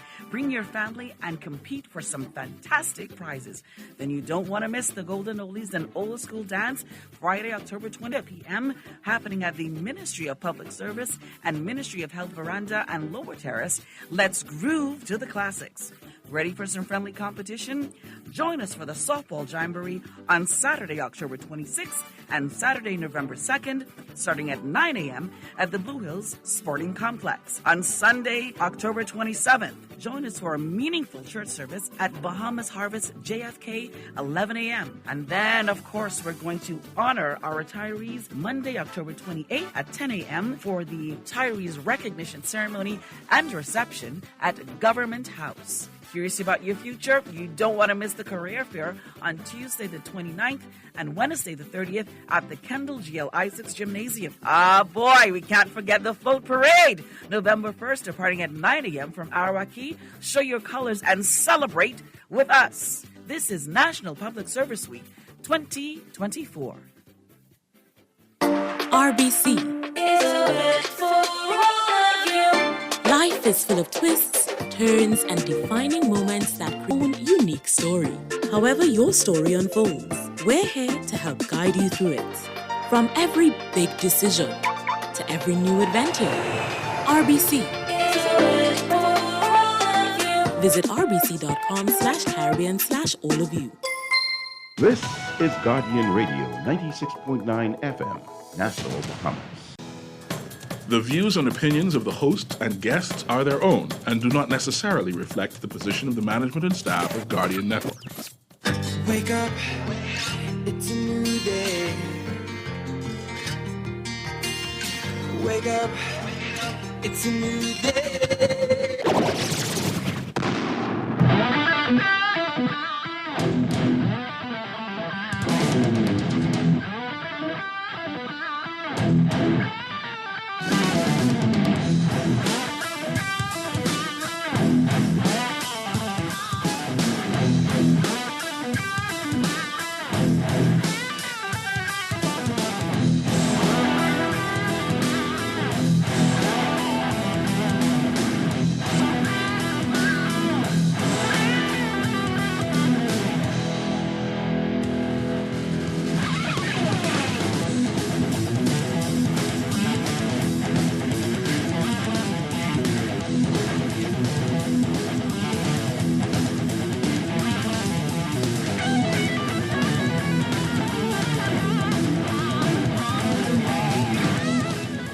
Good morning and welcome to Morning Blend Business, a special edition of Morning Blend Business today on Guardian Radio 96.9 for this Friday, November 1st, 2024. Welcome back to our Morning Blend listeners. Once again, I'm Dwight Strachan, and this morning it is our monthly series every first Friday of the month looking at issues affecting people with disabilities in the Bahamas. And today we're talking about diabetes. Diabetes Awareness Month, World Diabetes Day coming up in a few days.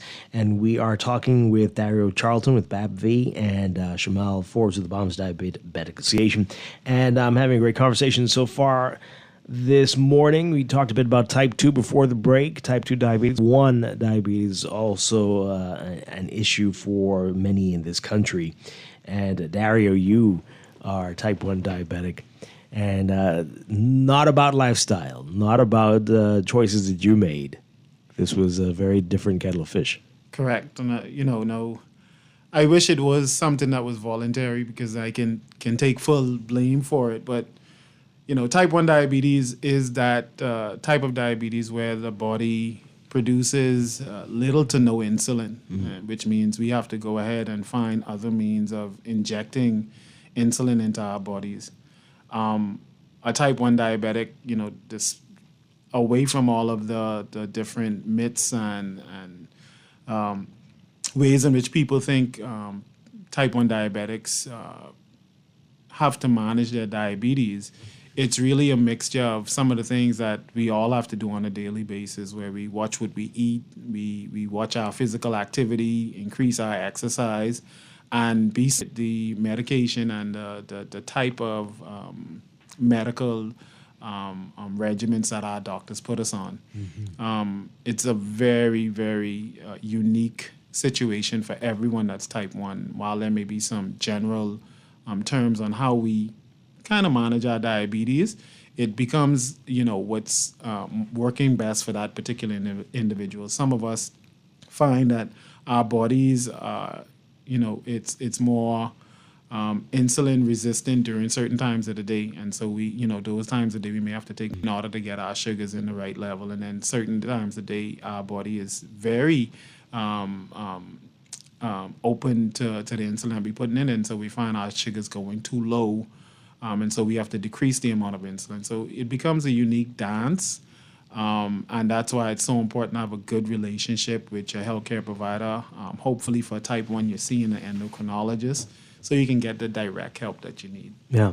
What are we seeing in terms of who's diagnosed in terms of age and any of the characteristics of the folks here in the Bahamas with type 1 diabetes? What I like about diabetes, over the last 20 years, it's one of the fields of medicine that's been advancing so quickly with the different studies and things that are coming out to really dispel a lot of the myths around diabetes.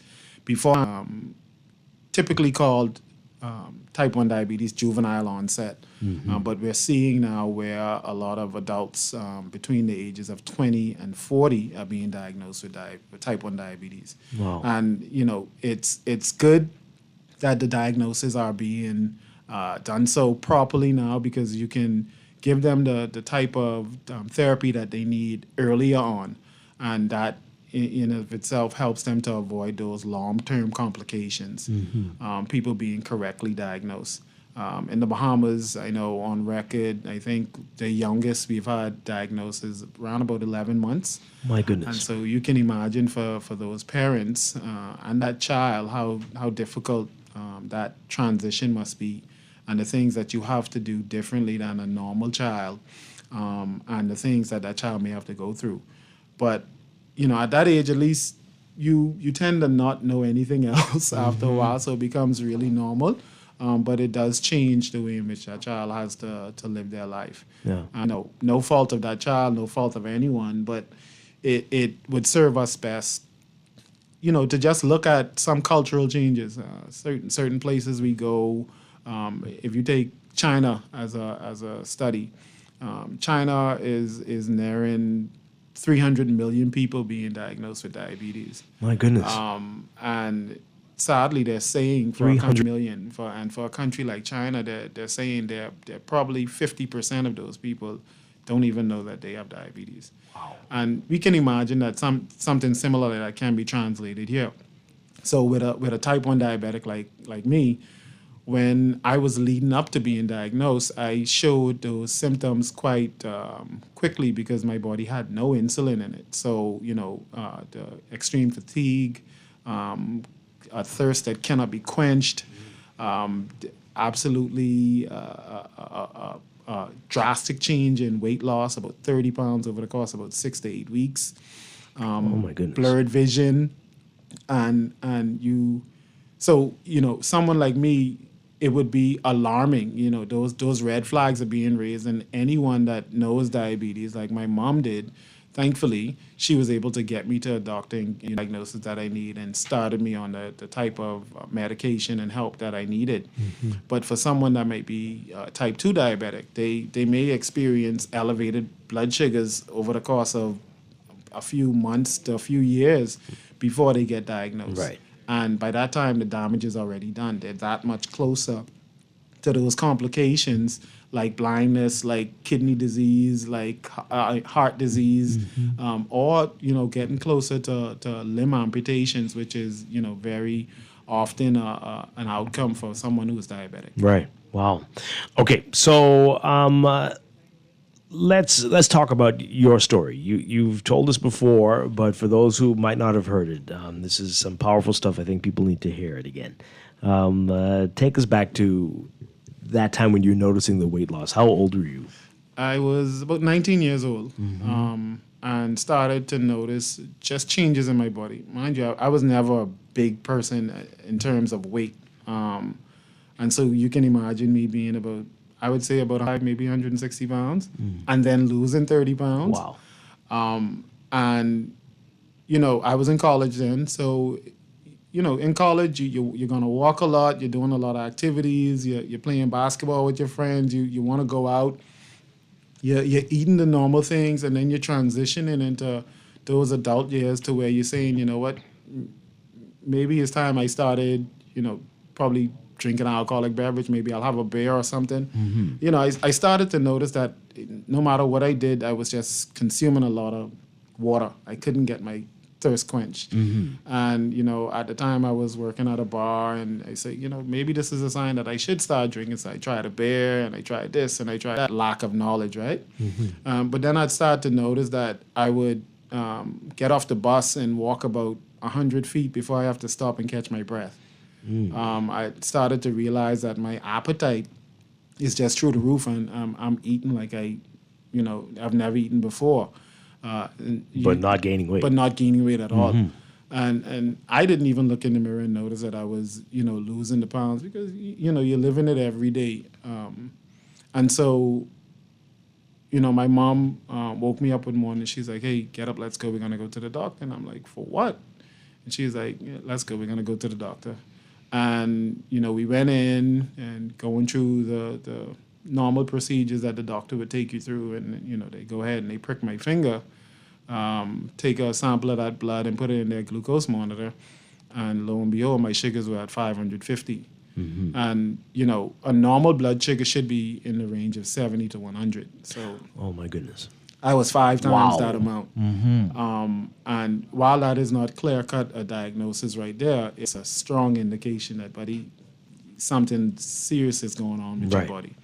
And so, at that point, you're directed to go directly to the emergency room, where, doctors now have to run their tests and try to get as accurately as possible a diagnosis for you, so you can begin treatment right away. Let me ask you this.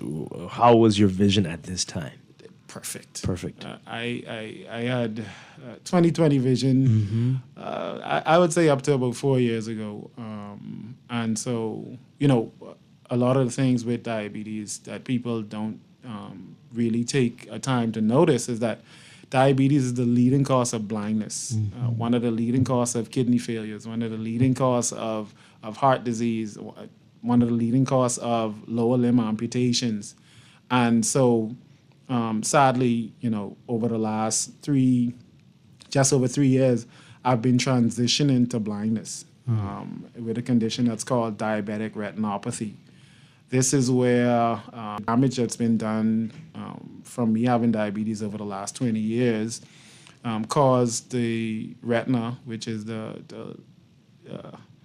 line of cells that is to the back of the eye, those nerves, were actually damaged to a point where it detached from the back of my eyes and has me transitioning into blindness. This is something that's very common among people where the blood sugars are not regulated.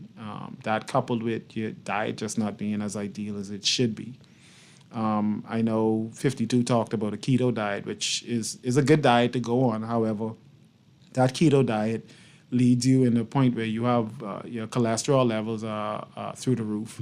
And that, again, is something that helps to really take that diabetic retinopathy situation to an extreme. Same with the kidney failure and your heart disease, high cholesterol, and polymonies really drives you in that direction. So, that's my diagnosis, but not necessarily my destination.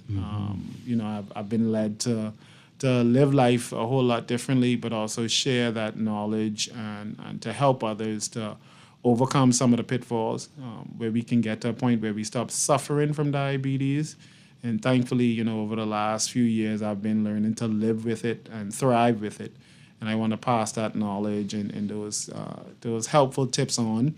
Me, along with the Bahamas Diabetes Association, an organization that I also try to spearhead that's called A1C, or All One Community, which we want to, bring people in that have diabetes, give them the help and support that they need, even if we find people who may be struggling to purchase insulin or certain diabetic supplies. We want to help them as best we can, because we're a community of people coming together to ensure that we can live the best life that we can, about the quality of life and not necessarily the quantity of life. Right. Wow.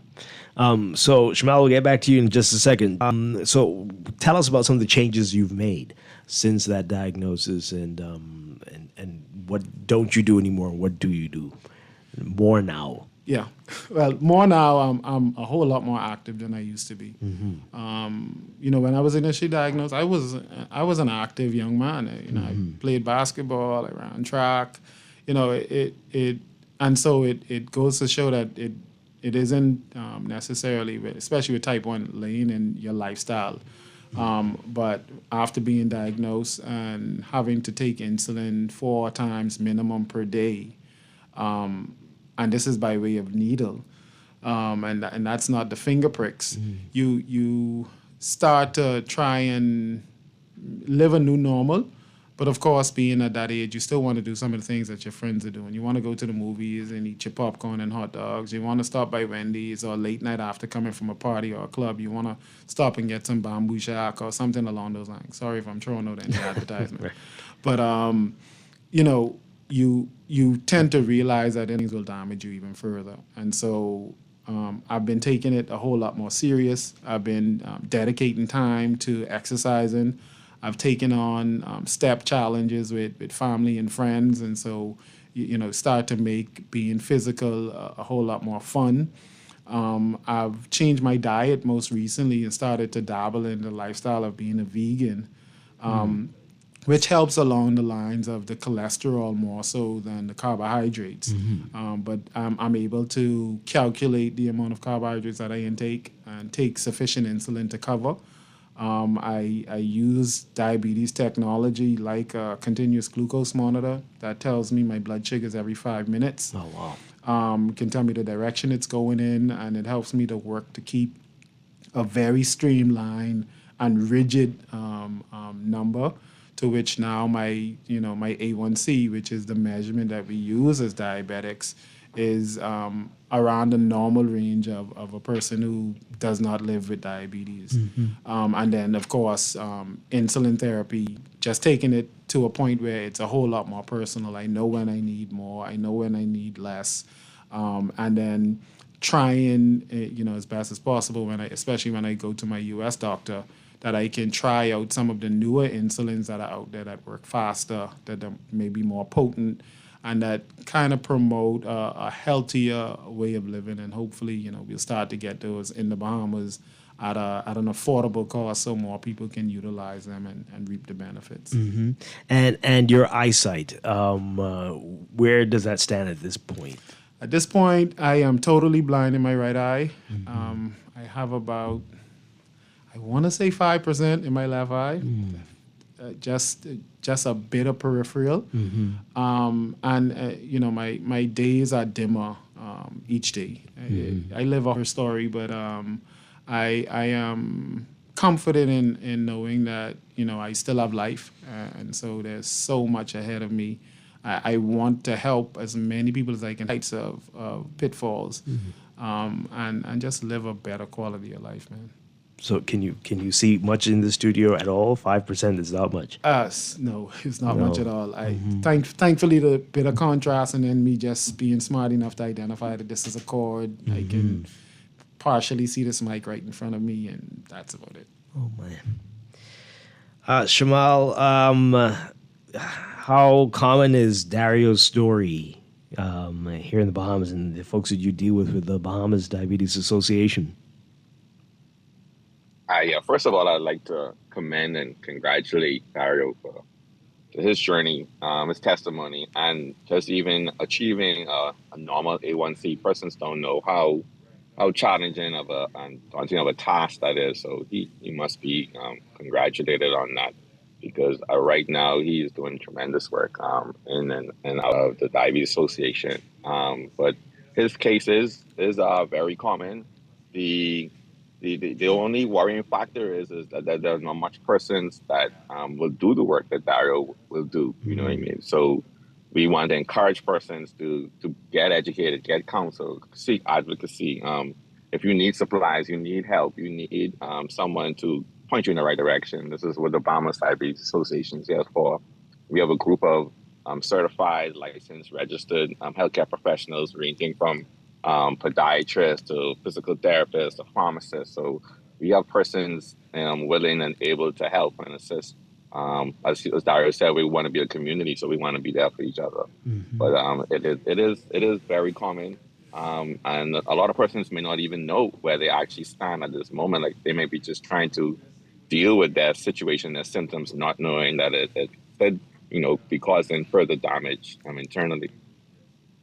Yeah.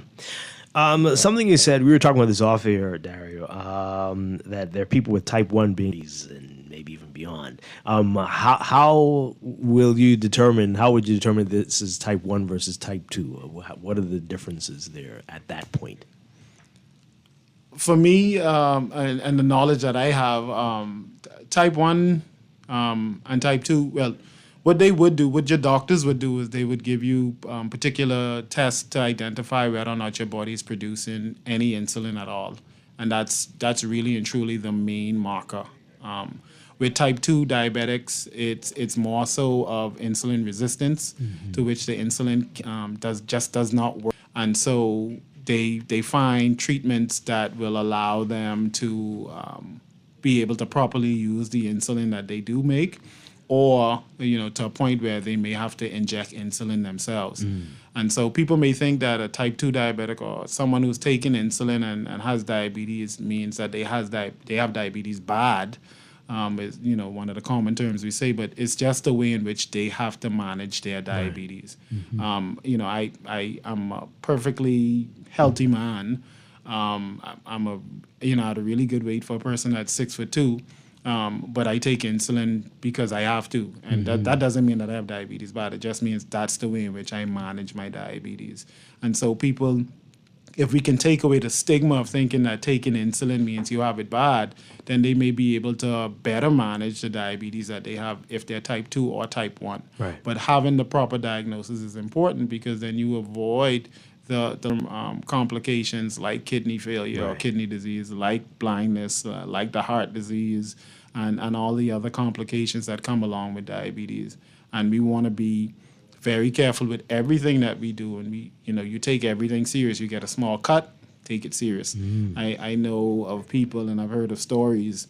I met a teacher some years ago, and I hope she don't mind me telling a story, but she got a cut on her middle finger at one point, and she thought it was just gonna be a cut, and so she tried to nurse it at home, and it got to a point where she realized that the cut just was not getting any better, and by the time she got the help that she needed at hospital, they end up amputating her middle finger. Oh my goodness! And that was beyond her knuckle. So. It's things like that we need to take very serious, especially when you don't know your status. Knowing is definitely a battle because now you know exactly what you're up against and can find the help that you need to tackle it. Well, let's talk about the reason just a moment. The reason for the amputations. Why does it come to that? What's the reason behind all of that? Forbes, you want to jump on that? Yeah. So. Diabetes is a condition where blood glucose, like I said, can't get into the cells, and it's very damaging to your blood vessels while it's in your bloodstream versus being in the cells utilized for energy. So you could imagine that a lot of times there's damage beyond repair. Sometimes there may not even be like oxygen and blood flow to those extremities, and so they might just be at that point rotting off. And sometimes doctors or persons in the healthcare profession do that to save your life or to prevent further infection or anything of that sort. So this is why it's important to, like you said, to know your status because it's a progressive disease. Now, persons don't just develop diabetes overnight. This is something that's continuously going on uncontrolled in our bodies, and so therefore we need to move the sugar out of the blood and into for the damage that it causes. Wow. All right. So type 1, very serious, of course. But type 2, is type 2 reversible? Can you get rid of your diabetes? Is that possible? Scientifically speaking, once you maintain your lifestyle changes, you can get your diabetes into normal range, and some persons would consider that reversal. But you must maintain that. You can't just say I'm going to do on a fat diet and I'm going to eat healthy. My numbers are normal and then I'm healed. No, it doesn't work like that. But you have persons that have been diagnosed with type 2 diabetes and have reversed their numbers into normal range and are living quite comfortably, doing the right things, and eating right, exercising, physical activity. And I think one of the things that I forgot to mention too is healthy coping, managing your stress.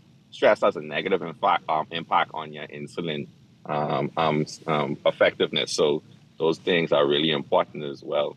Oh boy. So yeah, there is hope. There is life for persons that can manage and control their condition with the advice of an educator, a healthcare professional, someone to guide them along the way. We don't want persons to go on this journey alone. We want them to be able to handle these situations effectively, scientifically as well as professionally, where so each person's situation is customized. Yeah, and Forbes brings up a very good point. Diabetes, it has its mental pressures. We talk about mental health all year, but having to manage diabetes, it's not easy. I get burned out quite often. You get tired of feeling pain sometimes, and yes, you want to be real. You're gonna feel pain sometimes as you take those needles.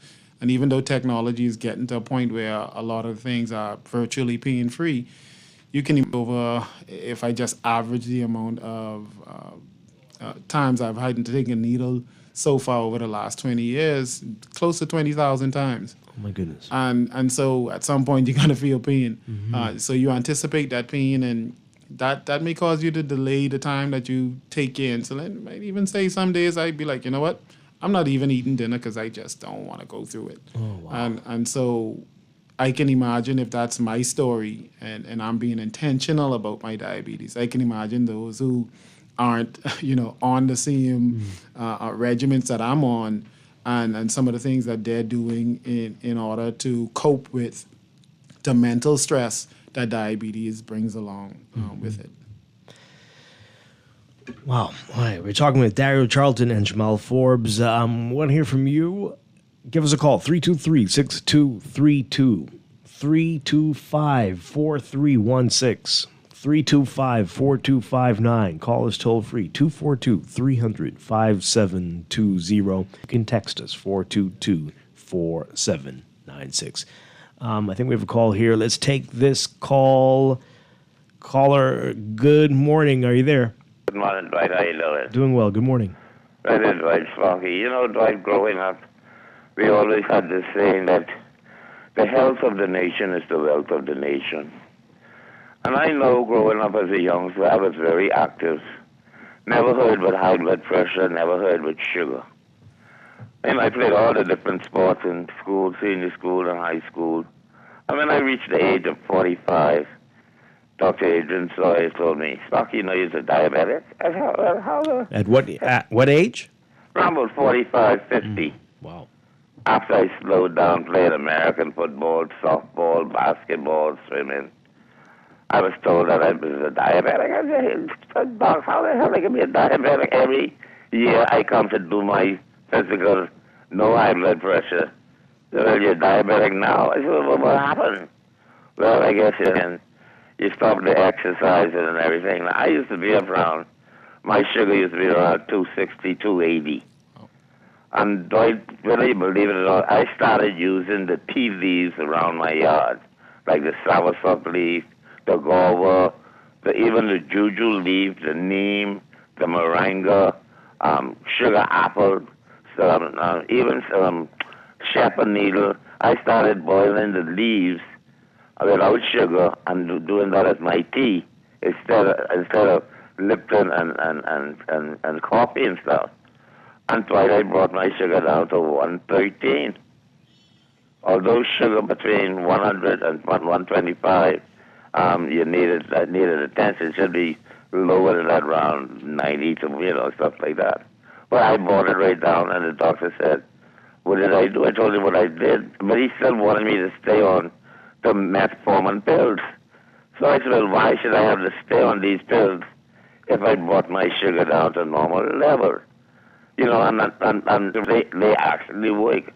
I don't know the scientific reason why they work, but these natural leaves which people grow around the yard, they actually work, Dwight. All right. Thank you very much, Sparky. Let me get these folks to respond to that. What do you think? Is that a wise thing, or should you do it in combination with your medication from your doctor? What do you say, Dario, Shamal? Well, I wanted to ask Sparky if he stopped the drinking and the smoking, because that may have also had some benefit to his situation. Mm-hmm. But Shamal, you can definitely take that one. Mm-hmm. Shamal, what do you say to that? There is a place for natural medicine. A lot of those leaves, they are anti-inflammatory. The problem, what we have in the healthcare field is that there's no measurement of strength into what you're taking. So today you may take some leaves and you may work very good, and then the next time you take those leaves, you're not sure of the potency of it. It might not work as good. So and then at the same time, when you're taking it in combination with other things, a negative impact on your body, or they work against each other. Similar to what medicine does. You know, sometimes they said this medicine is contraindicated with this. And so you have to be very careful when you're choosing to do different things that, you know, don't have any scientific levels of stringency to it. So, but I do believe in natural medicine, but there's always a place in which there should be some regulation. This is probably why the doctor wants him to maintain on the metformin, in case that, you know, there's a fall off or a drop off in the situation, he'd still be covered. And then at the same time too, with blood sugar, a dangerous aspect of it is when your blood sugar goes too low, you go hypoglycemic, and this is where a person is going to actually fall into a coma or pass away. And so we want to be very careful of having our blood sugar, our blood glucose readings in the normal range, not too high and not too low. And so that's what I would recommend, you know, make sure he consults with his physician and gets regular checkups and monitors his blood glucose regularly so that he knows in which direction he's going. Okay. We're getting some interesting text, 422-4796. This person says, hey, I like cake. And I'm sure a lot of people with what they call a sweet tooth around here. How much of a problem is that? Is it necessarily going to be leading you to diabetes, or does that lifestyle, in terms of the sedentary lifestyle, make the difference there? Can you have your cake and avoid diabetes too, I guess is what we're asking. I had a slice of cake yesterday. Oh. But of course, I manage my diabetes in a way where I can have a slice of cake and take sufficient insulin, and my blood sugars don't spike. They don't go out of control. Mm-hmm. And that comes with a lot of getting to know your body, working directly with my endocrinologist to identify those ratios of insulin to carbs, so I can do something like that. Mm-hmm. But for someone that does not know whether or not they have diabetes, again, it's best for you to know where you're at. And if you're going to have the cake, you can't have a plate of peas and rice, macaroni, coleslaw, baked barbecue plate, and you have a tall glass of Coke soda along with your slice of cake. Mm-hmm. You know, it's just overdoing it. Even for someone who is known to be very healthy, you know, it's still going to spike your blood sugar and put you at a point where whatever other complications may come along with it, you may be susceptible. Mm-hmm. But Mr. Forbes, you can get at that as well.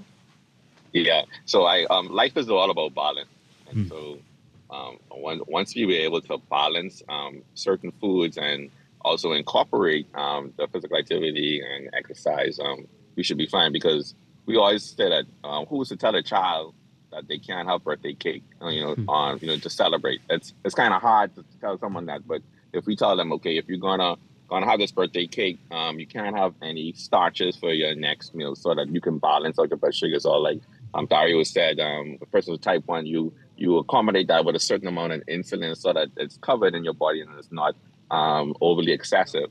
So it's all about balance and knowing your body, aware of what you can and what you can't do. Mm-hmm. Okay. Dario, we were talking about this off air about diabetes in the past being a death sentence. Someone's saying it here, that people treat diabetic persons as if they are a death sentence waiting to happen. But things have changed. You talked about technology. Let's talk about that. How? Yeah, things have changed. Insulin was created, artificial insulin or insulin for us diabetics to take was created just over, about 102 years ago. Before that time, diabetes, once you were diagnosed, in a matter of weeks to months, you were dead. And so it was definitely a death sentence. We've come a long way over the past century, and especially over the last 20 years, to be able to put the medicine along with the technology and the proper training and education, even with the level of having diabetes educators out there to coach in diabetes. And so it's put us in a position where we can do some of the things that people would normally do, but we do it just a bit differently because we're going to approach it differently. Someone may be at a point where, back in the day when I was first diagnosed, if I'm ready to eat, that's the time I took my insulin. Well, we've learned over the last 20 years that, it may be best that I try to take my insulin 15 to 20 minutes ahead of my mealtime. And that way, when the insulin starts to work, the food is now in my system and it avoids my blood sugars from spiking all the way up. Someone may be at a point where they are on some of the newest insulin, where there's inhalable insulin, and they can take that, at the time they're ready to eat their meal or immediately afterwards. And because it goes directly into the bloodstream, that starts to work a whole lot quicker than injectable insulin. Wow. And that's available here, or do we? I'm not sure. I'll have to check. I haven't seen it, but, I've been introduced me seeing my doctor in Rockledge, Florida. But definitely we'll have to see, but they can reach out to our organizations, which can help put them in a position where they can speak with endocrinologists, get with some of the right type of doctors who can give them access or the knowledge to some of the things that can really help them. I've been fortunate enough to get on things like insulin pumps that really help to better manage diabetes. And that's for type 1 and type 2 diabetics. Mm-hmm. The advancements in technology over the many years has been really amazing. I mean, to a point where there's technology that's coming out where you don't even have to identify that you're going to eat. The technology just automatically reads your blood sugars and distributes insulin. It issues the insulin to your body. And some of these people are seeing, their time in range, which is the time that they spend in the normal range of blood sugars, around 80 and 90%. And this is without actually injecting themselves physically because they're using technology and the right type of medication. So those are some of the things that Forbes and his team, people that are associated with Bahamas Diabetes Association and A1C, is ready to open the eyes and the minds of the public to. You can get access, but we all have to work to get up. Absolutely. For some of the things to become more prevalent, for it to be more accessible, probably even to the point where, certain technologies are issued before you leave the hospital after diagnosis. That would be amazing for the long-term outcome of that diabetes journey. Indeed. All right. We only have a couple minutes left, but I want to read this text message and want you to respond to this. And I suspect... Anyway, let me read it. This person says here, diabetes was once known as a rich white man's disease. Anyway, how is it that 11-month-old black babies now have it? How are black people now plagued with it? Please don't make this another black people disease. If we do, then we will never seek to eradicate it, but cope and manage. We need to make it again a rich white man's disease. Okay. Black people need to stop accepting the lies that we are susceptible to kill us. Okay. Anyway, you all respond, but clearly we're talking about two different things here: type 1 diabetes and type 2 diabetes. And I think that maybe is where this texter is confused. But what do you say to someone texting something like this? Forbes, you can hit it first. Well, the diabetes has no color vision, so it affects persons of all ethnicities and races. we have a predisposition. That's something in our gene pool that causes us to be more likely. But a child that is 11 months old isn't susceptible to any conspiracy to, project them to have diabetes. That person just probably may have had someone in the family having diabetes, and they just may not know. And it could have been an aunt, an uncle, a grandmother, a father, a mother, but they may have it. Or sometimes it's just in the gene pool so that it's affecting that person at this particular time. But being a color disease, I don't want to use any particular race, but if you look around the world, you look at worlddiabetes.org or the International Diabetes Federation, there are persons all around the world affected by diabetes, type 1 and type 2. Yeah, diabetes is everywhere. I mean, I live it. So unless you're telling me I'm living a conspiracy, I'm probably in the matrix. I know that diabetes is real. Diabetes is worldwide, and it's in certain parts of the world. You can see the correlation between the culture and lifestyle and the level of diabetes. Here in the Bahamas, we have an opportunity to beat a lot of the challenges that these larger communities have, because we should be a lot more tight-knitted. Each of us knows someone who is diabetic, and if we can step away from all of the stigma, we can step away from saying you can't have this, don't do that, but at the same time you're there indulging in the guava duff in front of me, or you're having the in front of me. You're not really encouraging me to live a better lifestyle. Mm-hmm. How about you who are in a position to volunteer to living better because you don't have diabetes at that point or don't know? How about you live better along with me and see how much easier it becomes when we start to make healthier lifestyle more cultural, when we start to make being more active and being physical more cultural, when we start to make healthier foods more affordable and accessible, when we have a lot more diabetes educators out there, when we have a better understanding of diabetes from a general practitioner standpoint in some of these local clinics. When someone is diagnosed with diabetes in our hospitals, they leave the hospital not only utilizing technology, but having access to some of the best medications. Then we put ourselves in a position to kind of change this conspiracy that the text is talking about to being something that we can learn to thrive with. We can stop suffering from diabetes and let's learn to live with it. Yeah. And Texter, again, just look a little bit deeper into what you're saying, right? So the lifestyles that the many average people today are living are very similar to what rich people back in the day might have been doing. And perhaps that is why we're seeing patterns in these communities now, because everybody's living as if this meal here is their last.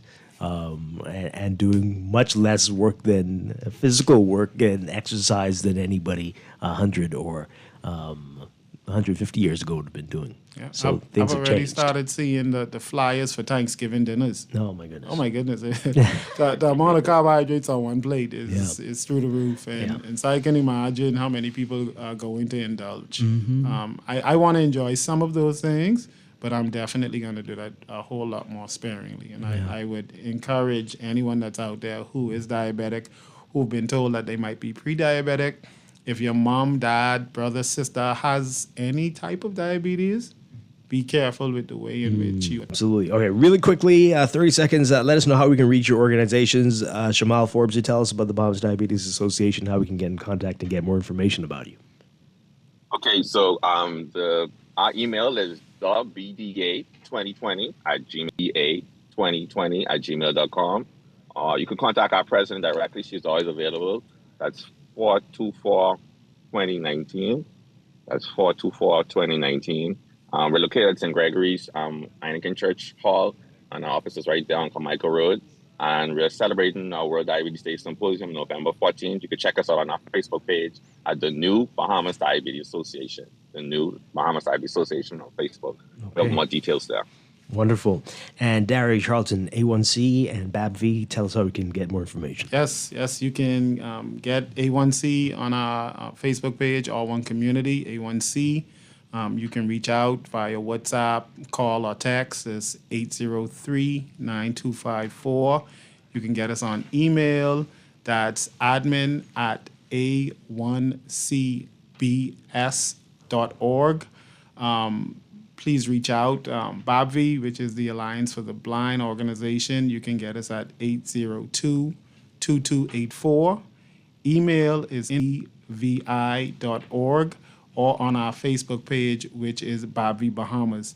Listen, we're here to help. It's one community. If you need support, even if you don't need support and you're willing to volunteer or lend a hand, please reach out. We have people that's connected there in the different family islands. Shout out to Renato Hinzi. He's one of my very good partner in diabetes. He lives in Andros, Central Andros. Amazing guy. Does some things a whole lot differently than I do and manages his diabetes really well. Wow. And so we want to encourage individuals. I mean, just to share a short part, over the past 2 years, I've lost my father to long-term complications of diabetes. Oh boy. My partner lost her father, again, long-term complications of diabetes. And 3 friends over, last year and this year who were type 1 diabetics, all lost their vision, all went into kidney disease, all went on to dialysis, and now all have went on to meet their maker. And we want people to understand that it's not about the quantitative, how long you live. It's about the quality of life that you're going to live for as long as that you're here. Absolutely. And we want to help you live that better quality of life. Thank you to both of you, Shamal Forbes and Dario Charlton, for sharing your stories and inspiring us. Thank you very much. Really appreciate this. And Dario, I'll see you. We're going to take a break and be back with more Morning Blend business here in just a bit.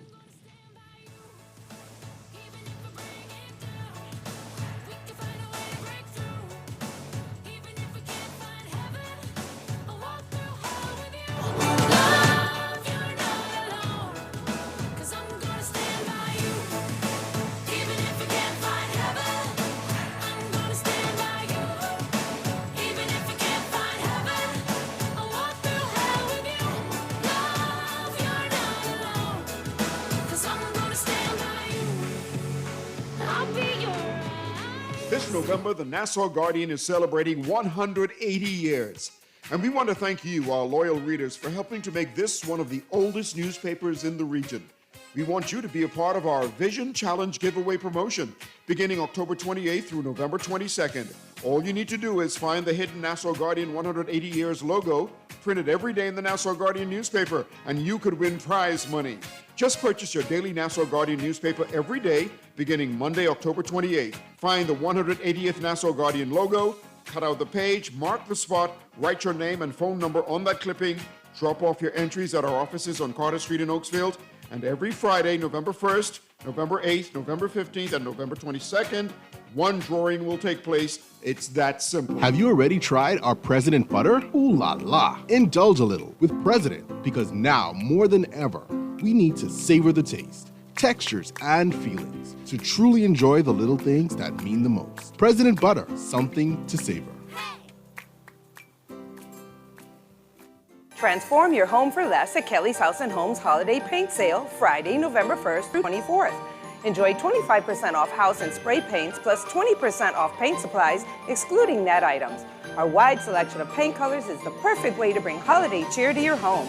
You'll also find the best selection of brushes, rollers, and pans, glue, ladders, paint thinner, and more. So catch the holiday spirit and paint up for Christmas at Kelly's House and Homes Holiday Paint Sale.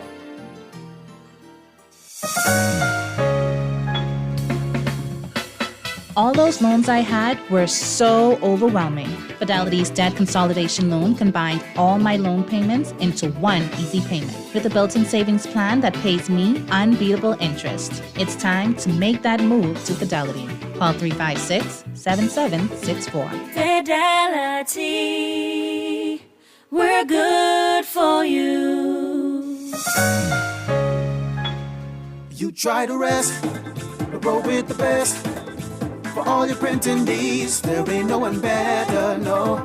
For posters and banners, magazines and flyers, for window decals, greeting cards and newsletters. No job too big and there's no job too small. You name it, we can print it. Just give us a call. Let Print Masters bring your masterpiece to life. Located in the Nassau Guardian Building, telephone 302-2361. Celebrate the ease of opening a new account online with Scotiabank. Follow these 3 steps to access a world of possibilities. Step 1, visit bs.scotiabank.com. Step 2, select an account type to best suit your needs. Step 3, complete the form and upload your documents. Open your new Scotiabank account online today.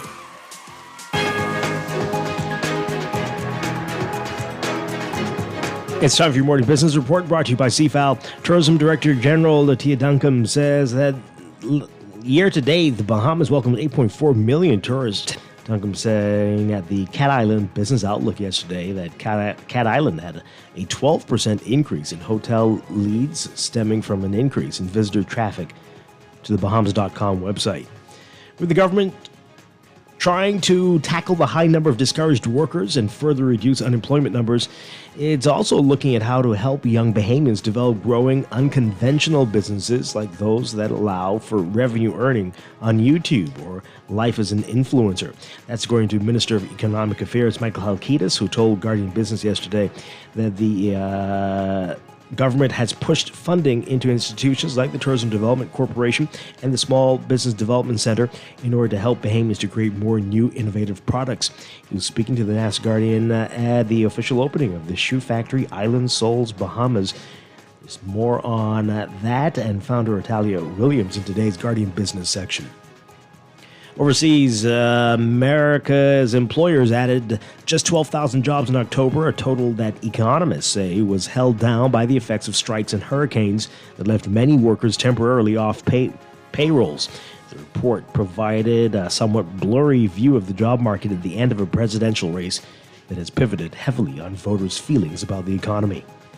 And Apple snapping out of a recent iPhone sales slump during its summer quarter, an early sign that its recent efforts to revive demand for its marquee product with an infusion of artificial intelligence is paying off. Sales of the iPhone totaled $46.22 billion for the July to September period, a 6% increase from the same time last year, according to Apple's fiscal fourth quarter report released Thursday. That improvement reversed 2 consecutive year-over-year declines in the iPhone's quarterly sales. In your Market Watch recapping trading of the BISX from Thursday, your market movers closing up 43 cents to $5.05. Focall moving 4,000 up 30 cents to 630. J.S. Johnson moving 2,000 unchanged at 16.75. Consolidated Water down 5 cents, closing at 4.75. Emira Incorporated up 9 cents, closing at 9.24. The BISX All Share Index closing at 2,908.14, up 0.7.